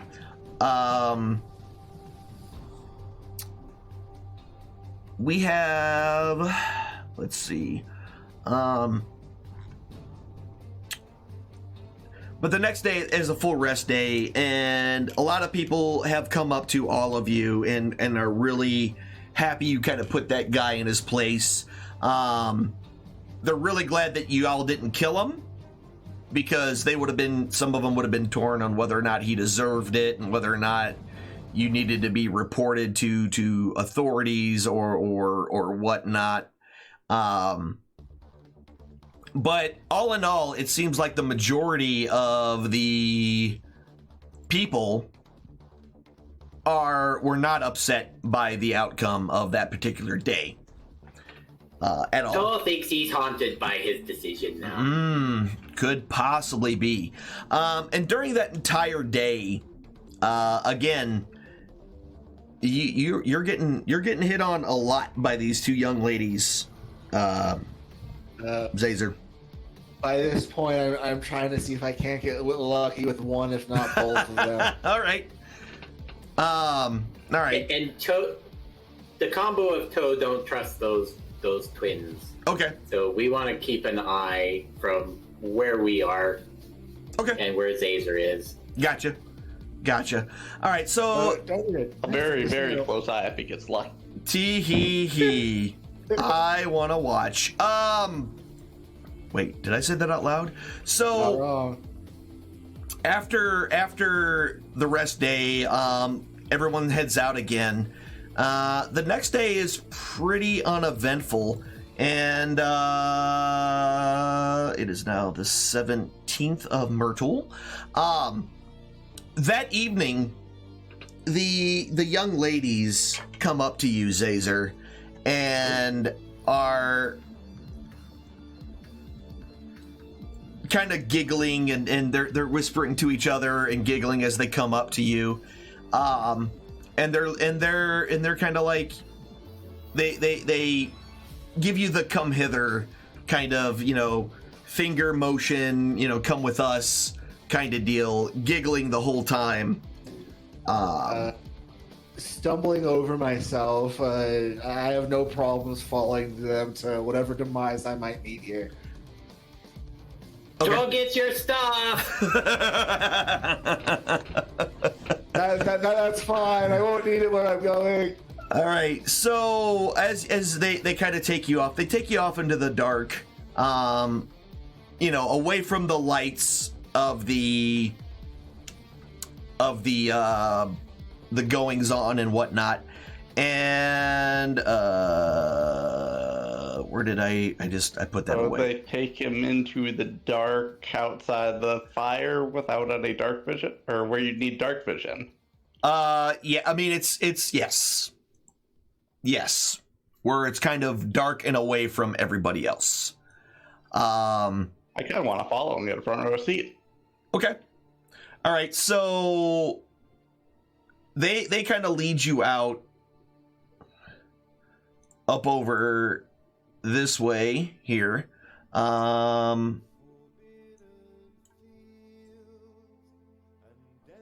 is it not letting me do the thing? Oh, I know why. All right, so what's up? I'm doomed. They kind of bring you out, and both of them bring you kind of over here. Where are you? Where's your at? So Axia and the rest of you, they bring you out this way, Zazer. You know, not super far away, but you know, so you could still see the lights of the caravan completely. Axia works for... Where is this? This is...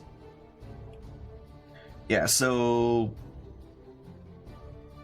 I'm trying to just make sure I got everybody in their general location of where they're supposed to be. So, Toe is by number 5. Yes. So that's tick and tack. But you were going to follow anyway, correct? Yeah, if I could find a, good spot to kind of sneak out, I'd follow him into the darkness. Okay. So yeah, these girls definitely don't seem like they have an issue kind of walking in the dark or anything like that as they lead you out that way, all giggling and whispering to each other and doing those sorts of things that girls do when they're being all giggly and stuff.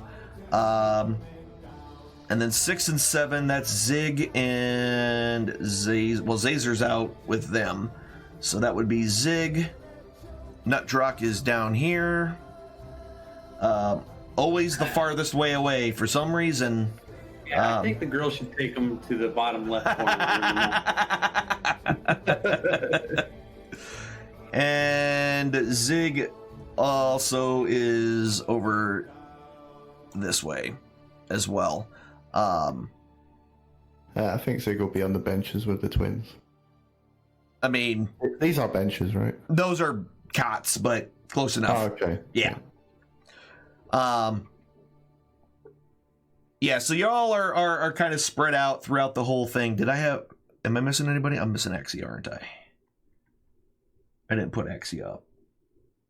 Yeah, she's do we not hang out together at night, or do they all hang out in separate caravans? Well, so most of them kind of hang out in the center around the big fire. That's where the majority of the people kind of talk and everything. But many of them have their cots and their beds and whatnot set up near their own stuff, essentially. So when people are going to bed, they're kind of spreading out and all that. But, during breakfast time and all that, people are more congregated towards the middle.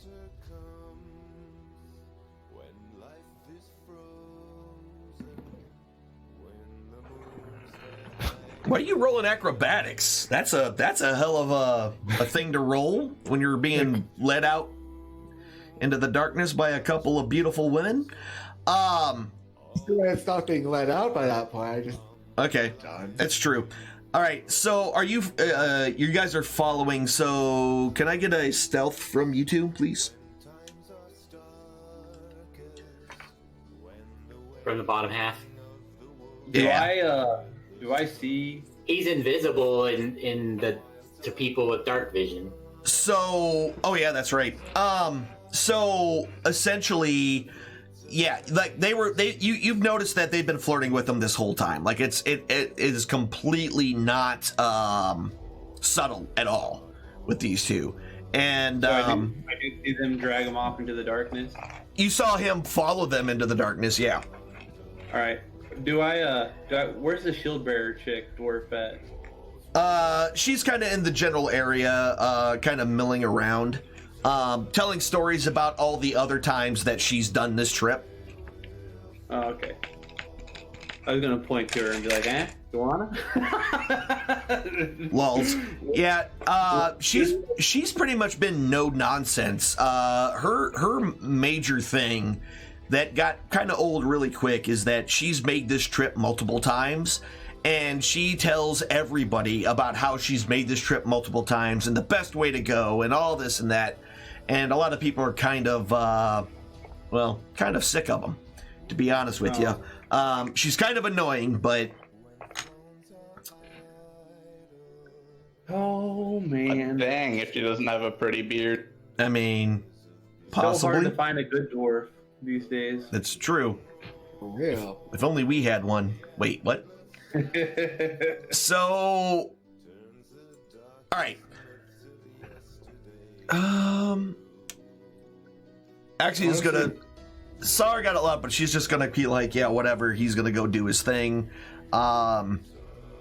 Is everybody where they are? I think. Yes, we're all good. Cool. Yeah. All right. So I'm close enough to get a front row seat. Yeah, both the girls start to. They basically pounce on you. They kind of wrestle you to the ground a little bit, and one of them kind of lays you down and jumps on top of you and kind of straddles you while the other one kind of watches. Oh, baby, you know how I like it. And then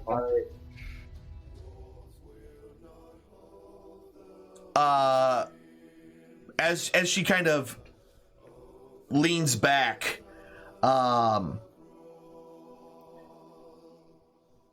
she photographic memory, Jesus. Go ahead and everybody roll initiative for me, please. Ah, shit.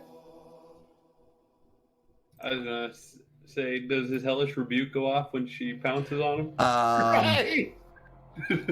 This has never happened to me before. I've never had my hellish rebuke go off this quickly. I swear it's never happened before.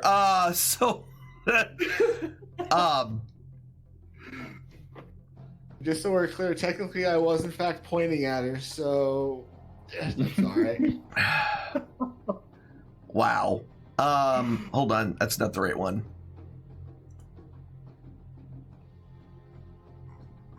Where'd she go? Delete this. Delete Dang, that token. She is beautiful. Yeah. How Us tieflings have a good eye for these kinds of things, I guess. It's true. Trust me, I would know. Yeah, he was a That knows tiefling that before. ogre.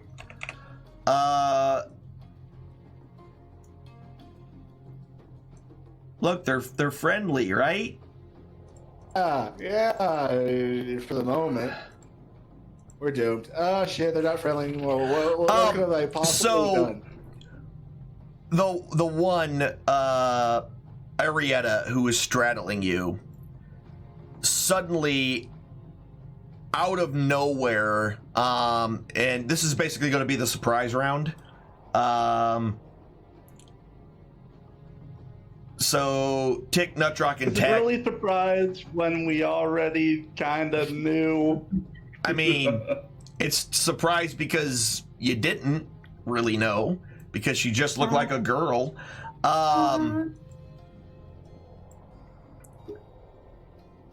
So it's going to go ahead and attack. She brings both of her fists down on you, and it is surprisingly how quick she is and how strong she is. And so much so that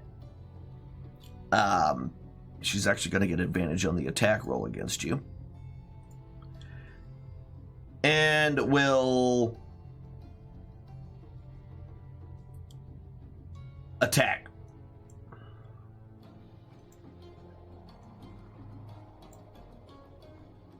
I did the wrong one. I attacked myself. That was stupid as hell. Advantage. Let's actually attack who I'm supposed to attack, which is Zazer. And will hit with an 18. And will, because this came out of nowhere, 14 points of damage with both fists, just bam, right down on you. Can I hit with Hellish Rebuke on that one? Yeah. Wait. Did you get a chance to move yet? No, you don't. So you can't make reactions yet. Ooh, okay, never mind that. My bad. Yeah, you can't do a reaction yet. Your turn has to go by, and they get to go before you. So, excellent. And then the second one will also take a swing at you, with advantage. Oh lordy. Well, it was nice knowing everybody. I'll have a new sheet rerolled by morning. And that's going to be a critical hit. Yep. By morning. Instant death. Oops, I did not mean to do that. I put that on you by accident. I will fix that in a little bit. Oh, yeah, 3d6 is gonna finish him. Yeah, I don't think that is going to be a hit for me, my dude. Yep, oh god. Yeah, 26 points of damage. So that second hit just completely crushes you. Yep, screwed. And yeah, completely. Yeah, exactly. You are completely knocked out and unconscious. We did it. Well, there goes my pack tactics. So Zazer, you make your first death saving throw. Oh, that's good news. So that's a bonus. All right. Zig, you definitely heard a noise that sounded like a Zazer being crushed to death. No, I don't think Zig notices. Okay. He uses an action to eat an apple. Okay. There we go. Apples, huh? Let's be honest. It's what Zazer would have wanted. It's what Zazer would have wanted. That's right. And action surge, eat another apple. He's gonna burn his action surge to eat 2 apples.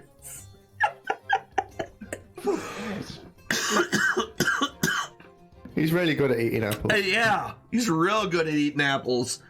In 6 seconds, you ate 2 of them. That's impressive. Does Robert or Thomas react to this apple eating? I mean, they were kind of laying out. They weren't really paying much attention. All right. Bonus action pet cat. And then pet cat. Perfect. Axia. The noise of the sudden noise, the crushing noise that we heard, Axia does hear that, and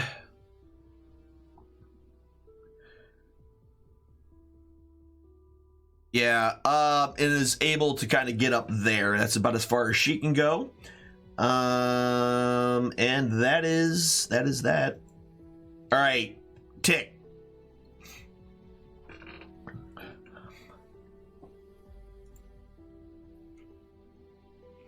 Okay, so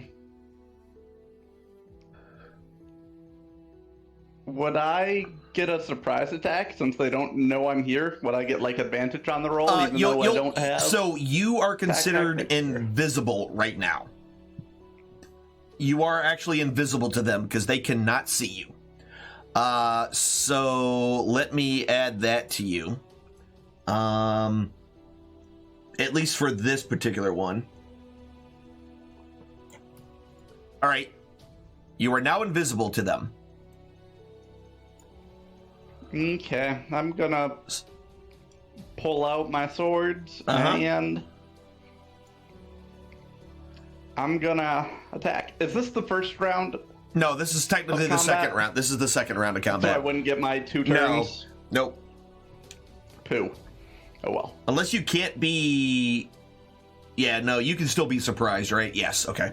I believe so. I looked and didn't see anything that said I couldn't. All right, yeah. So, yeah, you were definitely surprised. You didn't realize... Like, you were watching and they were making out, and then suddenly, you know, these two kind of beat the shit out of them. Literally.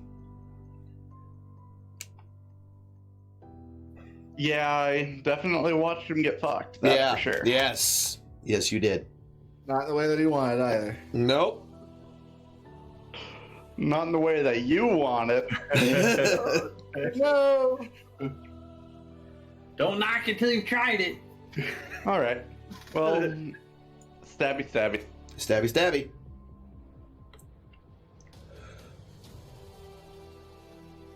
Meeny, meeny, miny, that one. Yeah, that's going to hit with a 15. And yeah, 6 points of damage. And yeah, your second one will also hit with a 17. And another 6 points of damage. And then since I'm still invisible, can I just move away so they don't know where I am still, or? Yeah, you can move if you want. And they won't get bombed? They're not going to be able to take an opportunity attack against you because they can't see you. Because you are invisible to dark vision. And then before I moved there, I'm going to yell as loud as I can that... Do I know what these things actually are? They still look like the girls. Okay, so they don't look like weird alien creatures yet? No, they look like the girls. Yeah, then I'll... Actually... Never mind, I won't scream anything, because then Toe might get revealed. Actually, I'll scream like a little girl. Okay. In place of, Zazer, since he didn't really get a chance to scream. Yeah, he didn't get a chance to do shit. And then I'll, move after that, and then... Is that a performance check for his scream? Or? I mean, you want to scream like a girl? Give me a performance check for your girl scream. It's an average girl scream. It's not great, but it's definitely not a Beatles concert scream. That's not good enough. Did it sound like Zazer? I mean, it just possibly.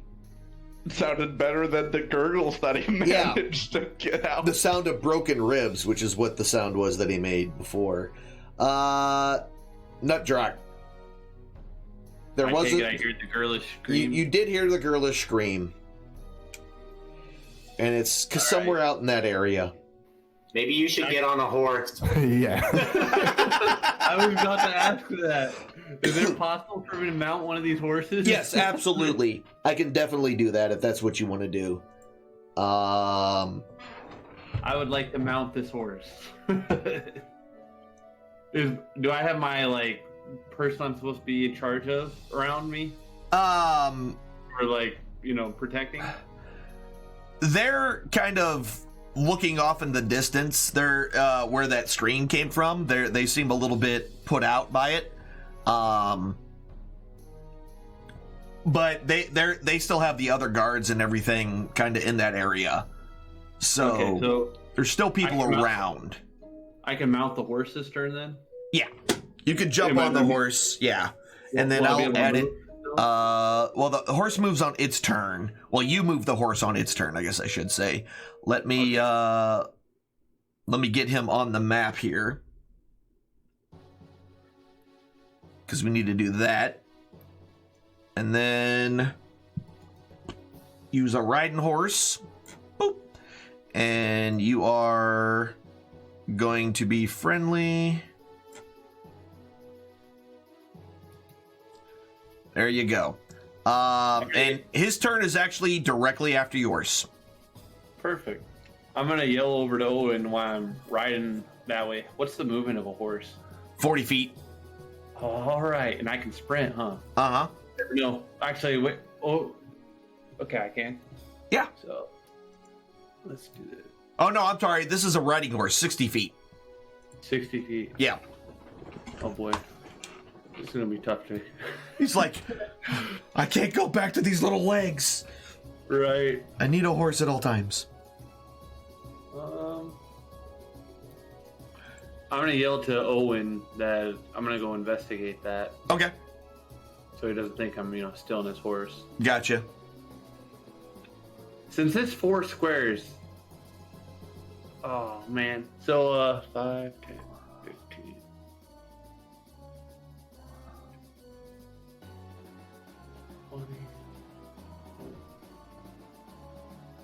I'll just guesstimate. I mean, are you trying to go, what, the full 60 or? I would like to sprint, so I'd like to go to 120 if I can. So, like, what is that one? It's behind the horse, so I can't see it, huh? It's 170. That's 170, so... I mean, you can get yourself... Right there. Right there. I'll go. I'll even ride through the fire. I ain't scared. Or whatever. Either way. Yep, right there. All right. All right, so that's your turn. Taking the horse up that way, which that was his turn. Tack. I am going to pull equipment out of my backpack, lay on this bench at the top of the thing here, and make myself look like I have legs and pretend I'm sleeping. Okay. All right. Give me a what is that check? A deception.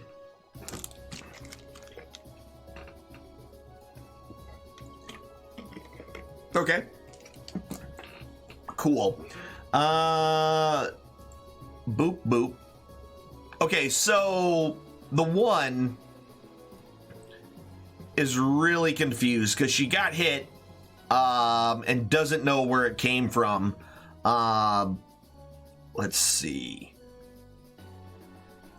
Looking around, tries to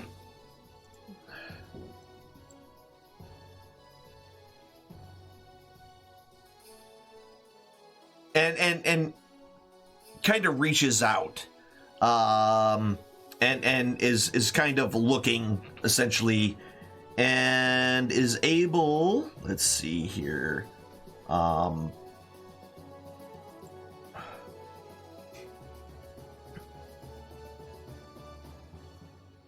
makes their way up this general kind of direction, and then let's see, let's grab this, and suddenly attacks behind it and misses you completely because he's not attacking anywhere where you are.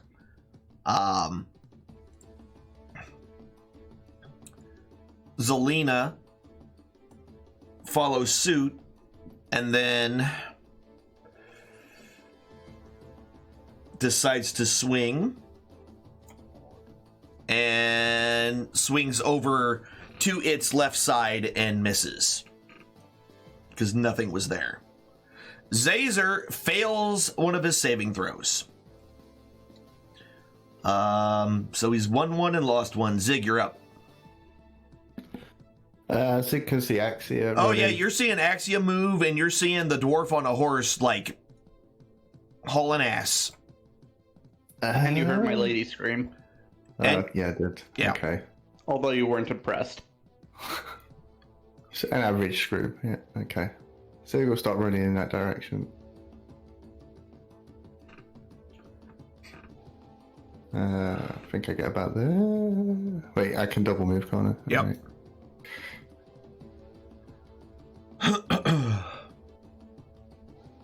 Okay. And I've got my glowing stick on me. Okay, so you, yeah. See. Yeah. No problem. And from where you are, let's see. I think it's just on the edge. You should be able to see them. That's what I'm... Yeah. Yeah, you can see both of them. If they're within your dark vision. That's all you see is those two. Oh, I see Zazer, right? Oh, yeah, you see Zazer laying on the ground. Sorry. Yeah, so you see Zazer laying on the ground, and you see those two girls swinging wildly at seemingly nothing. And Axia. 5, 10, 15, 20, 25, 30, 15, 20, 25. Yep, she's able to run around that way. And boop, tick. Okay. So I'm assuming they still can't see me. Seems that way. So if I'm here, am I in the glowing light of from Zig? Zig's stick? Yeah. I don't believe so. Here, I can easily do that real quick. That's only 40 feet. Okay. Then I'm going to come here. Oh, okay then. So, it's bright light for 20 feet. And then dim for 20. And then dim for 20. Okay. So then they wouldn't get an opportunity attack because they wouldn't know I was here. No, Perfect. They can't. Yeah. Okay, I'm going to run up to Zazer, and then I'm going to summon forth the power of my dingle. Okay. Shove one in his mouth. Okay. Because I'm assuming that's a bonus action. Yeah. Shove it in his mouth. He gets the 1 hit point back. And then I'll just kind of throw the rest on his chest or something. I don't know. Just drop it on him? Give it to him so we'll kind of figure it out. He'll figure it out on his own. Got it. 5, 10, 15, 20, 25, 30. Yeah, so you suddenly appeared in the dim light, and then you did the quick feed thing. Which, did you drop that on him? The heal? No, because that doesn't actually have a droppable thing. So. Oh, it doesn't? Okay. All right, cool. So yeah, he's got 1 hit point back, so he is no longer dying. You lose. And no longer unconscious. But he is prone. So that's a problem for him. At least for now. All right. Next, Nutdrock. You can't do anything until your horse moves, right? Mm-hmm. Yeah, so horse is up next. How'd you do that handy dandy little arrow? Right click, go to pointers. Draw arrow. Click pointers. Draw cone arrow. Okay. And then just draw it out. Oh, all right. How do I get rid of that? Right click it. Right. Go to pointers. Remove this. All right. Did you just? Oh, you just drew one, didn't you? Yeah, and then I deleted it. No, I'm gonna use it. But yeah, so right. like if you wanted, we'll do it this way here. I want to go as close to him as I can. So that's 55 from there. And then... You can also control click to target them and see how far away you are. Yeah, that's true. So right there, that's you're right on top of Zazer at that point. And that's 120 feet. Yeah. Okay, I'll go there.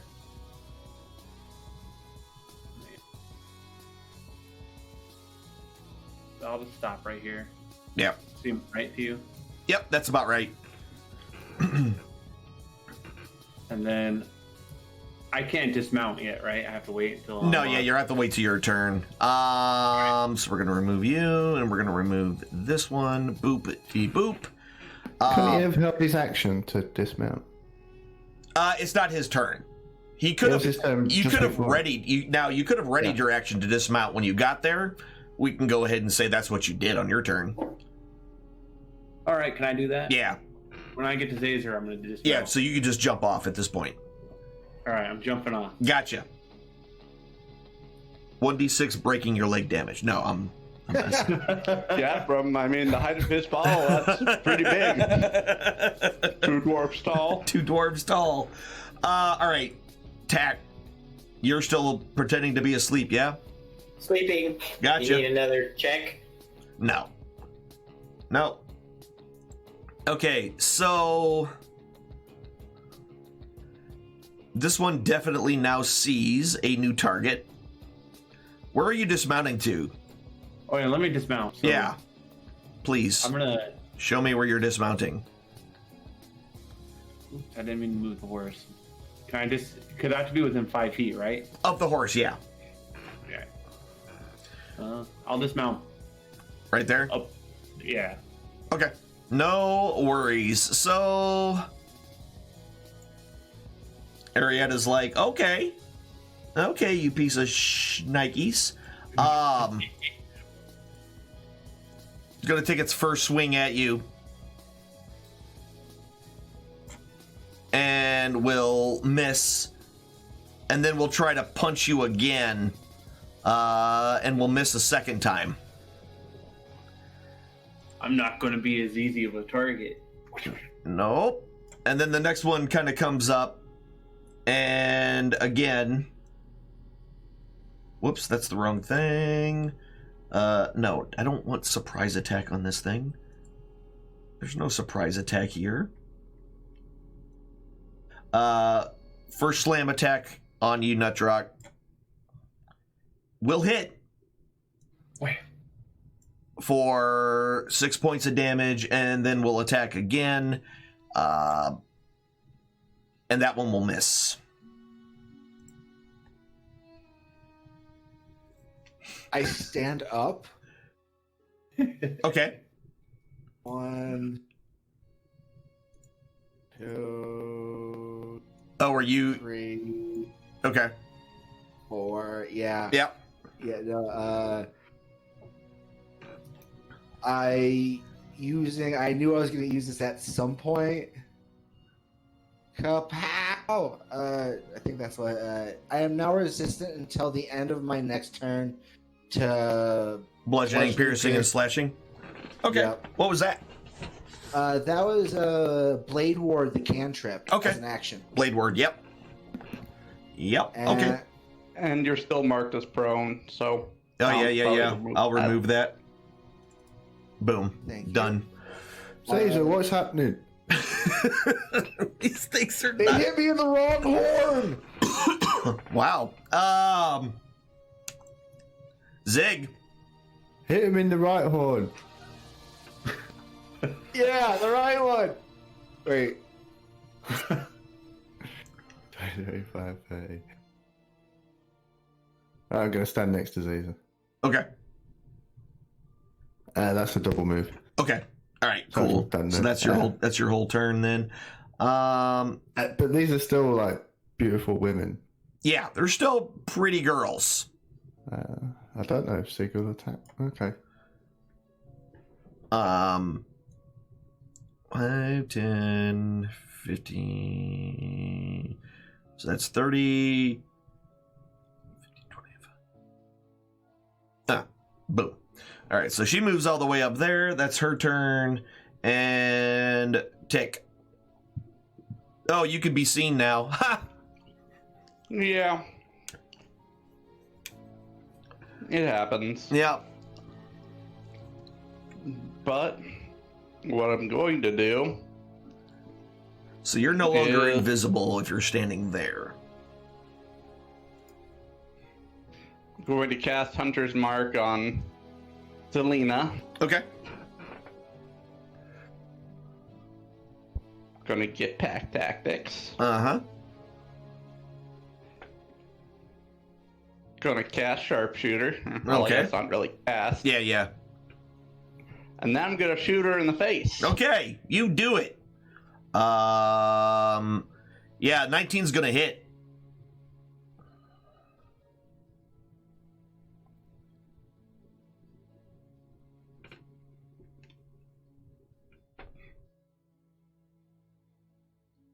See ya. And 19 points of damage.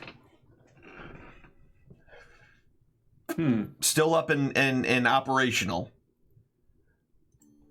Nut truck.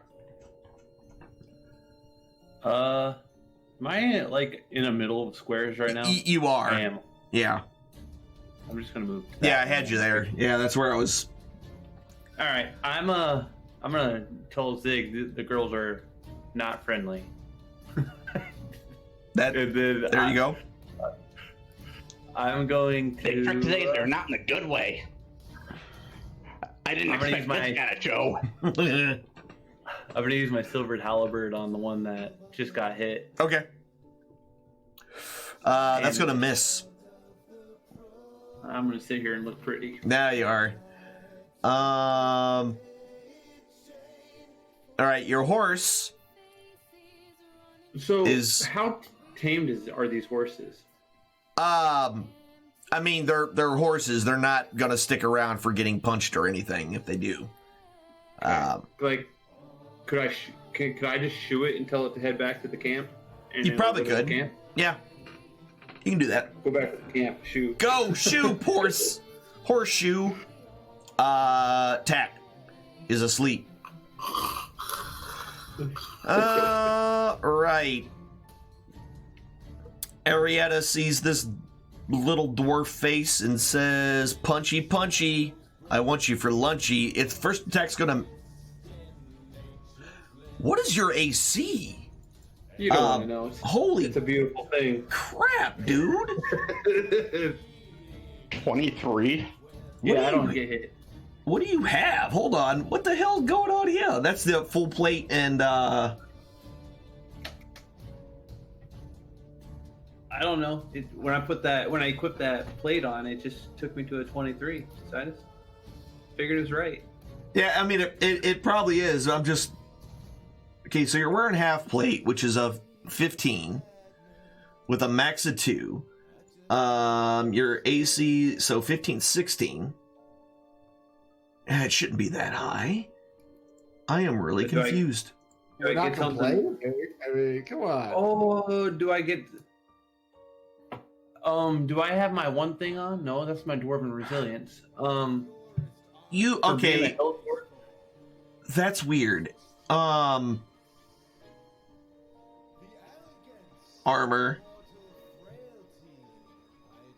15 plus 2.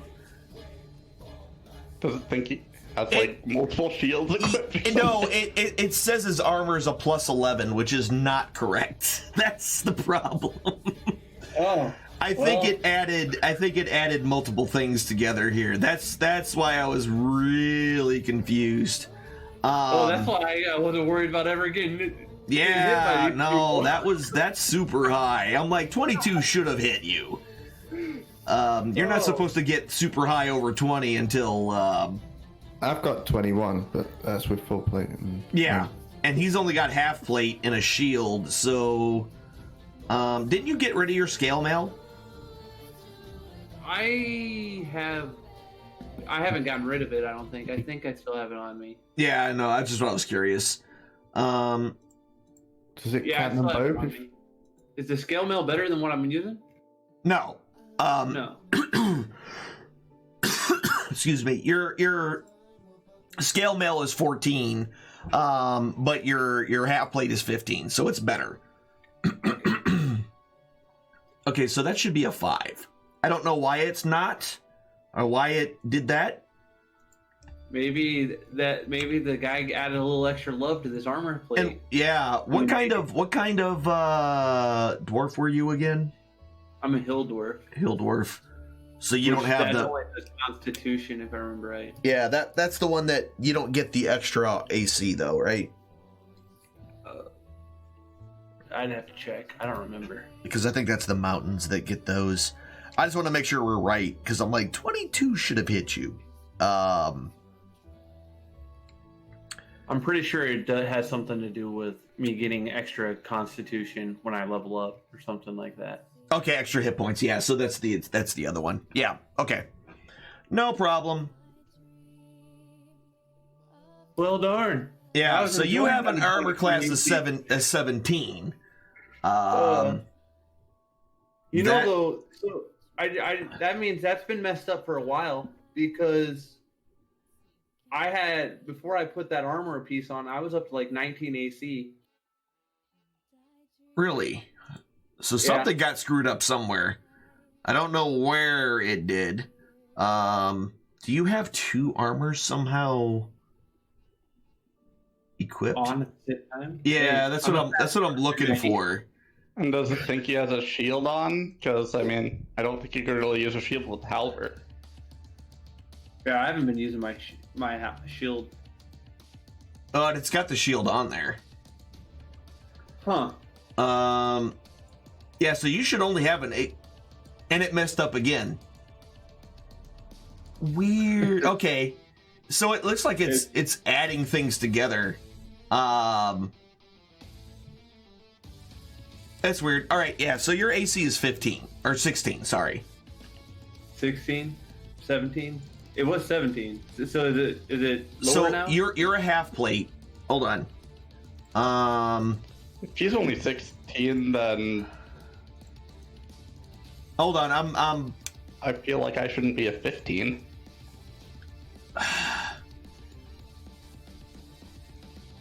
Everything got messed up with this somehow. That is weird. I don't know how that happened.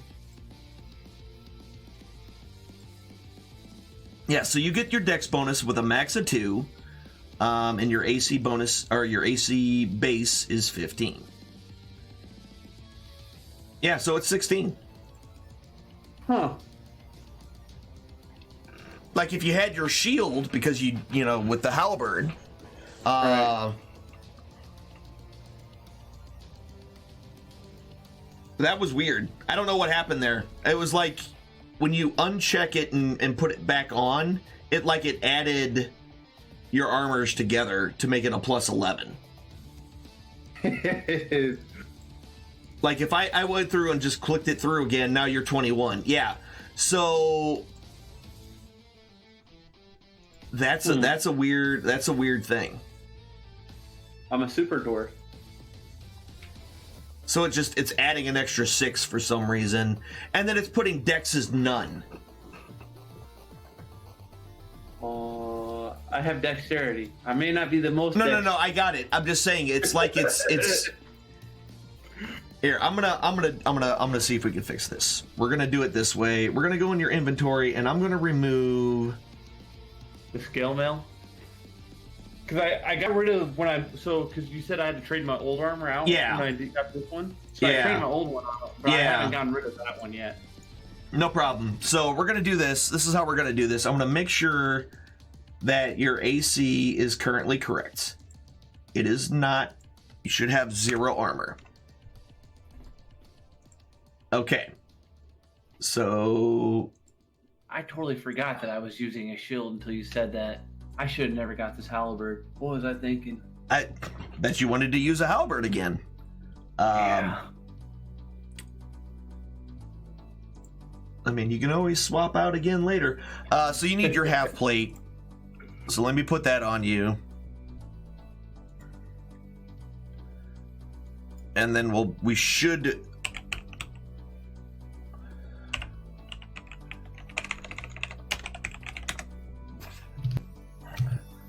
I just need regular half plate. Boom. Drop this here. Boom.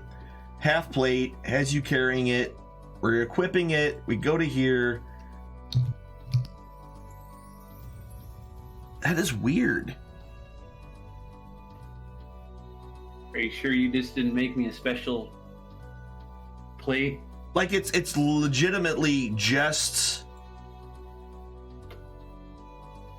a standard, no magic half-blade. With a bell inscription on it. Yeah. Is the halberd not a versatile weapon? Can he not use it with one hand? Or is No, it just he two? can't. It's a two-handed weapon only. Whoops. Yeah. AC base is 15. Yeah. And you should be having... It's max 2. And that's a 5. That's really weird. Alright, now you're good. So I just don't mess around with anything on that inventory sheet, and it won't. Yeah, I don't know why. That was super weird. Now that happened, whatever. We're just going to count that as a miss and just move on because that took far too long to fix.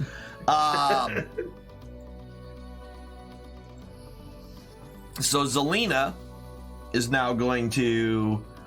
that is really weird that it did that. All right. Zelina's going to swing at you and hit. And then Zelina's going to swing at you again and miss. Okay. Zazer the Laser.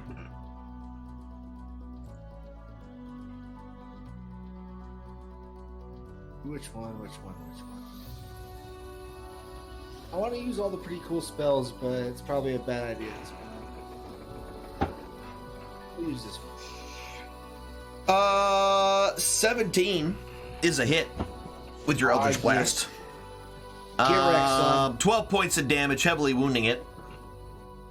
These girls are really tough. They are. Zig.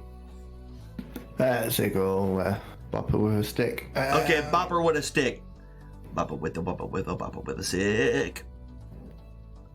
Oh, not. That's gonna hit. Oh, okay.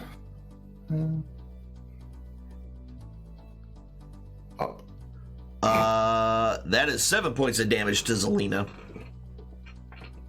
Horn. Axia is going to move up.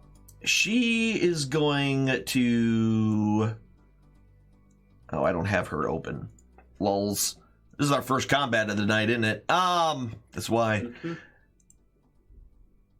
She's going to go ahead and rage against the machine. And so the first thing that she's going to do there is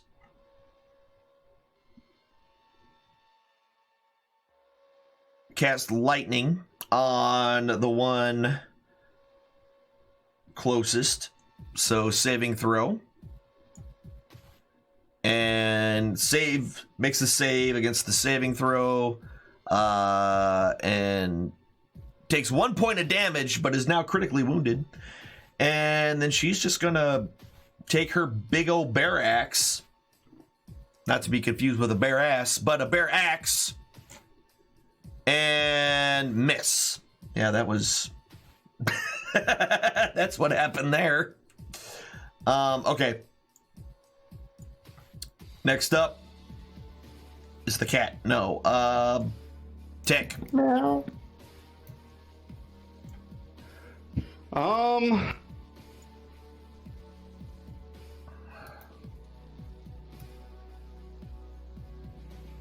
move there-ish. That seems decent.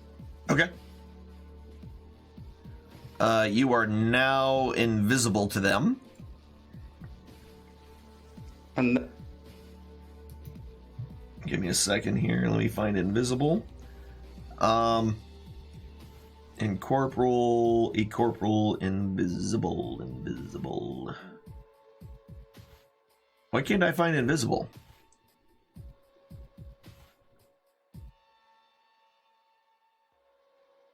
Wow. I somehow... You can't see invisible. I can't see invisible. It's the weirdest thing. There it is. There you go. You're now invisible. That's going to hit. With a 17. And, yep. Plus your extra 10 damage for sharpshooter. And boink. With that second hit, that second arrow that you're able to shoot into her, she collapses to the ground and then starts convulsing, and the shape of her body starts to contort and change, and eventually becomes this tall, skinny, odd-looking creature, kind of alien to you whatsoever. Kind of 100%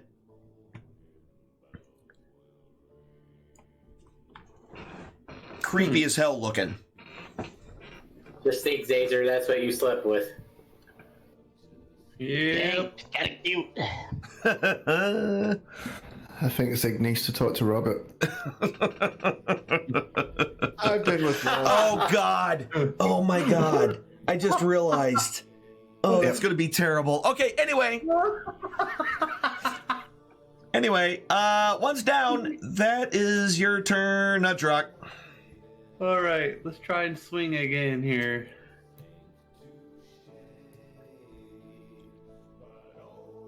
That's going to hit Arietta. All right, this time I'm gonna use my divinity. Okay. Channel the necrotic damage into it. Yep. And yeah, 22 points of damage. Definitely heavily wounded now as your necrotic damage kind of eats away at her flesh.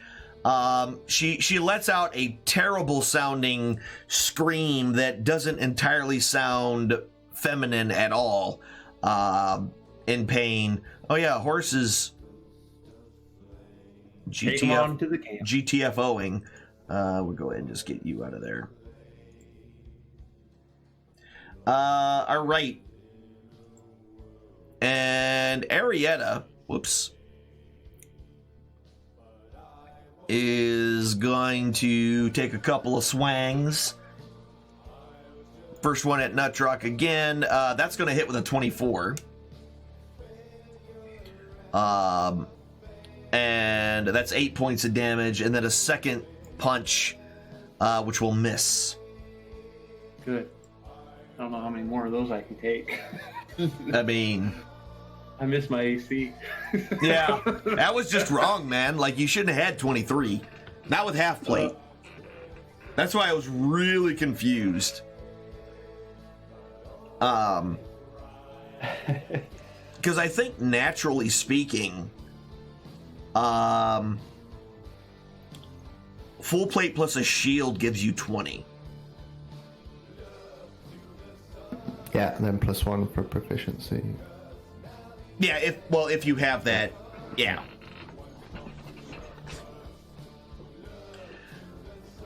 Okay.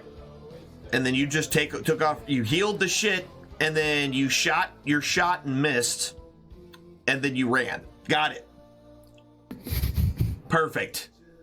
Tactically sound from the Warlock. Zig, you're up.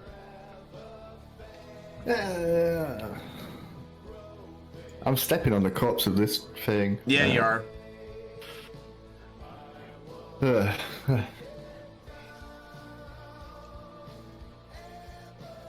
Is this one still pretty, right? Yeah, it's still a girl. It still looks like a pretty girl.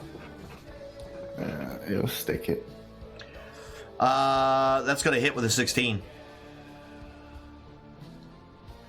7 points of damage. It is critically wounded. Doesn't look great. Robert, is that you? Thomas. It doesn't say anything. Axia's going to move up. First thing that she will do is do the lightning. And it'll fail its saving throw, and take 3 points of lightning damage, and then she's going to follow up with her axe and will hit for 15 points of damage, and her axe just kind of slices this girl right across her breastbone and buries itself halfway in her chest. And as she pulls her axe out, again, body starts convulsing and changing, and the arms elongate. The skin changes into a grayish color, and all the hair on her body disappears and kind of flows into this weird gray and disgusting looking creature. Sig sprints back to camp. Oh no. Oh no. Okay. To confront. All right. So suddenly Zig just takes off running. I guess we're out of combat. Yeah, we're out of combat now. So, I would like to loot their bodies. They're not wearing any clothes or anything. I want to take out. It seems like the clothing and everything that they had on them was part of the illusion or whatever it was that they were. Okay, I'm gonna head back to camp too then. Okay. So Zig's gonna wake up accurate. Okay. I'm gonna try and keep somewhat close to him. Okay. Zig. I mean, he's gonna leave me in the dust, but Yeah. Did you take it? You said you took off running, right, Zig? Yeah. No. Seeing you run off, having no. Everyone's like, "Oh shit, he's running. We gotta go figure out what he thinks." Right. I'm sure I'll kind of use that distraction to sneak back in, and nobody will probably notice me. Yeah, go ahead. You know, go that. Yeah, go ahead and give me a just a stealth check for general purpose here. Yeah, okay. With the fact that you're invisible to dark vision and all that, you're able to stay into the darker areas coming up, and you're able to make your way up. No problem. seeing that Zazer's already with Zig, I'm gonna try and just go talking to the circle of people and tell them what's going on or what just happened. Okay. I'm already screaming at Akru. Akru. Okay. Yep. Akru. What? Robert, not people. What do you mean Robert's not people? Jaser.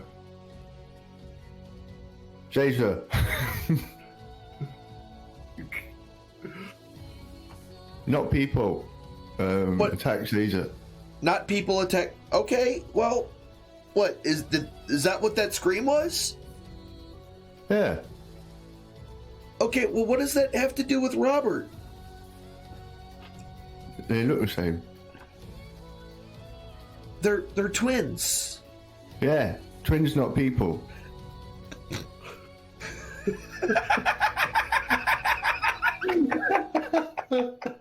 Hey, he's gonna go over to the cuts and try and like rip their faces. Okay.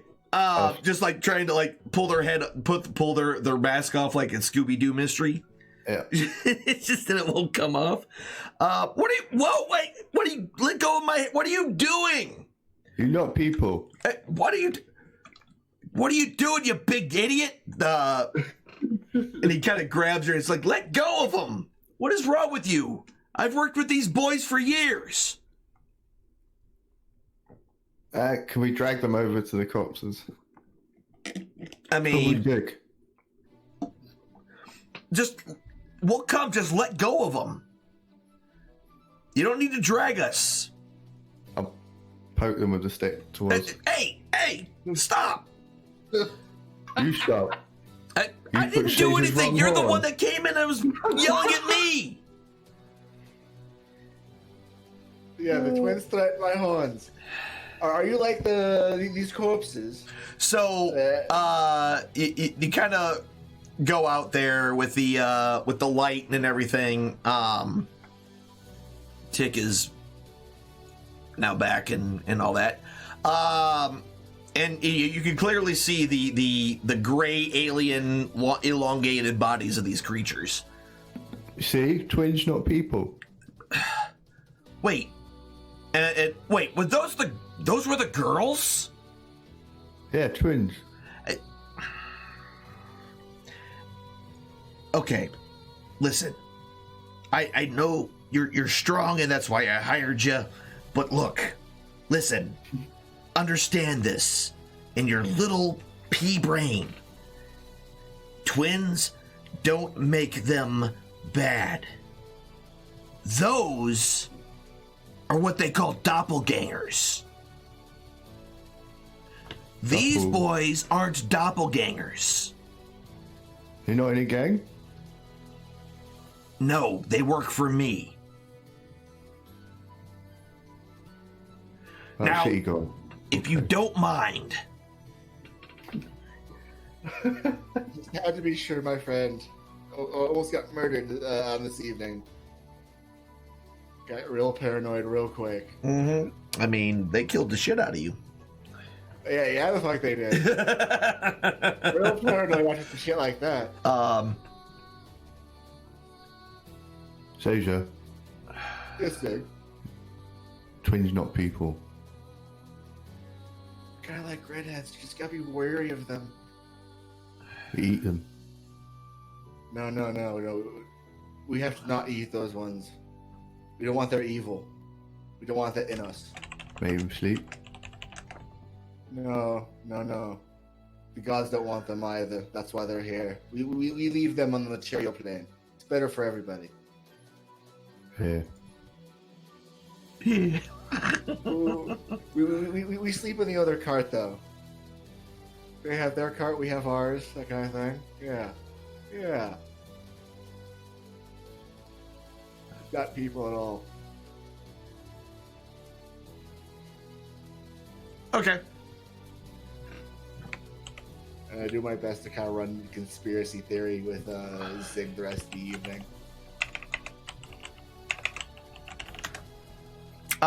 Yeah, so they're a little worried, a little wary of you, a little bit, I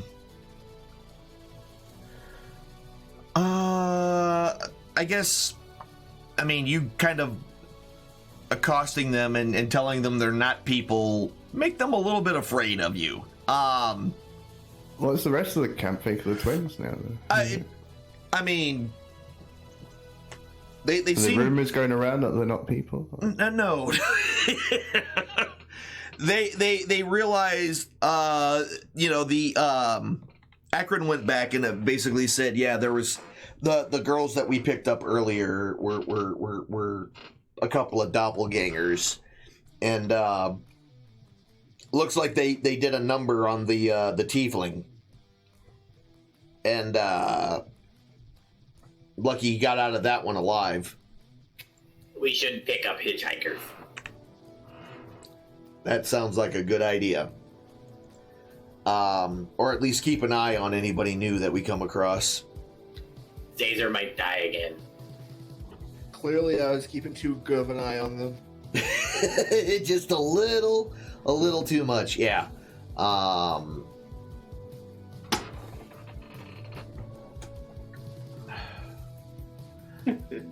So yeah.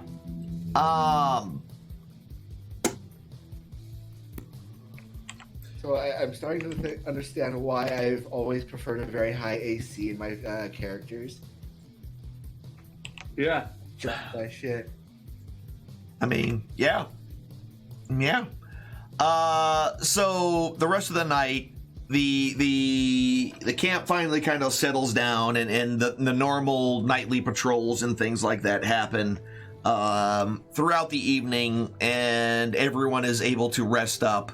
And at that point, we are oh yeah, I know where we are. We're you guys have been on the road about a total of 25 days now. Not quite at the halfway point, but slowly making your way that direction to the halfway point. Just outside of Dragonspear Castle, and making your way northward. And I think this is a good spot to end.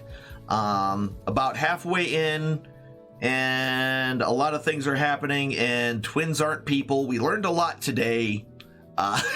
We learned a lot.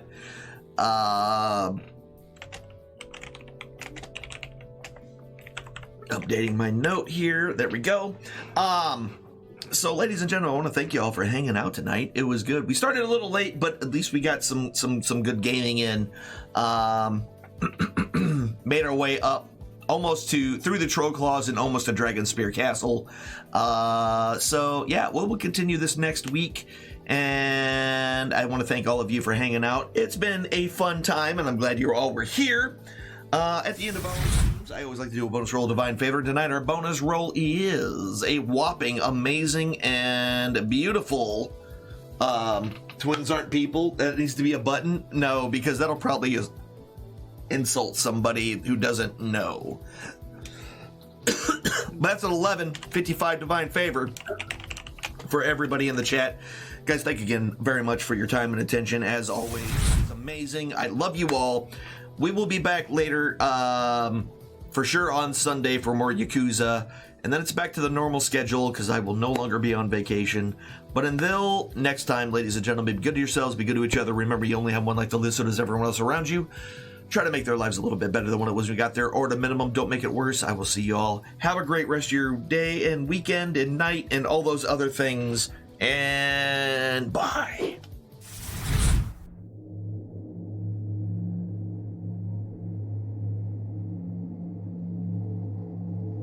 The eye rests. It has shown you all it can for now. This is not a time for sorrow, but a time for joy.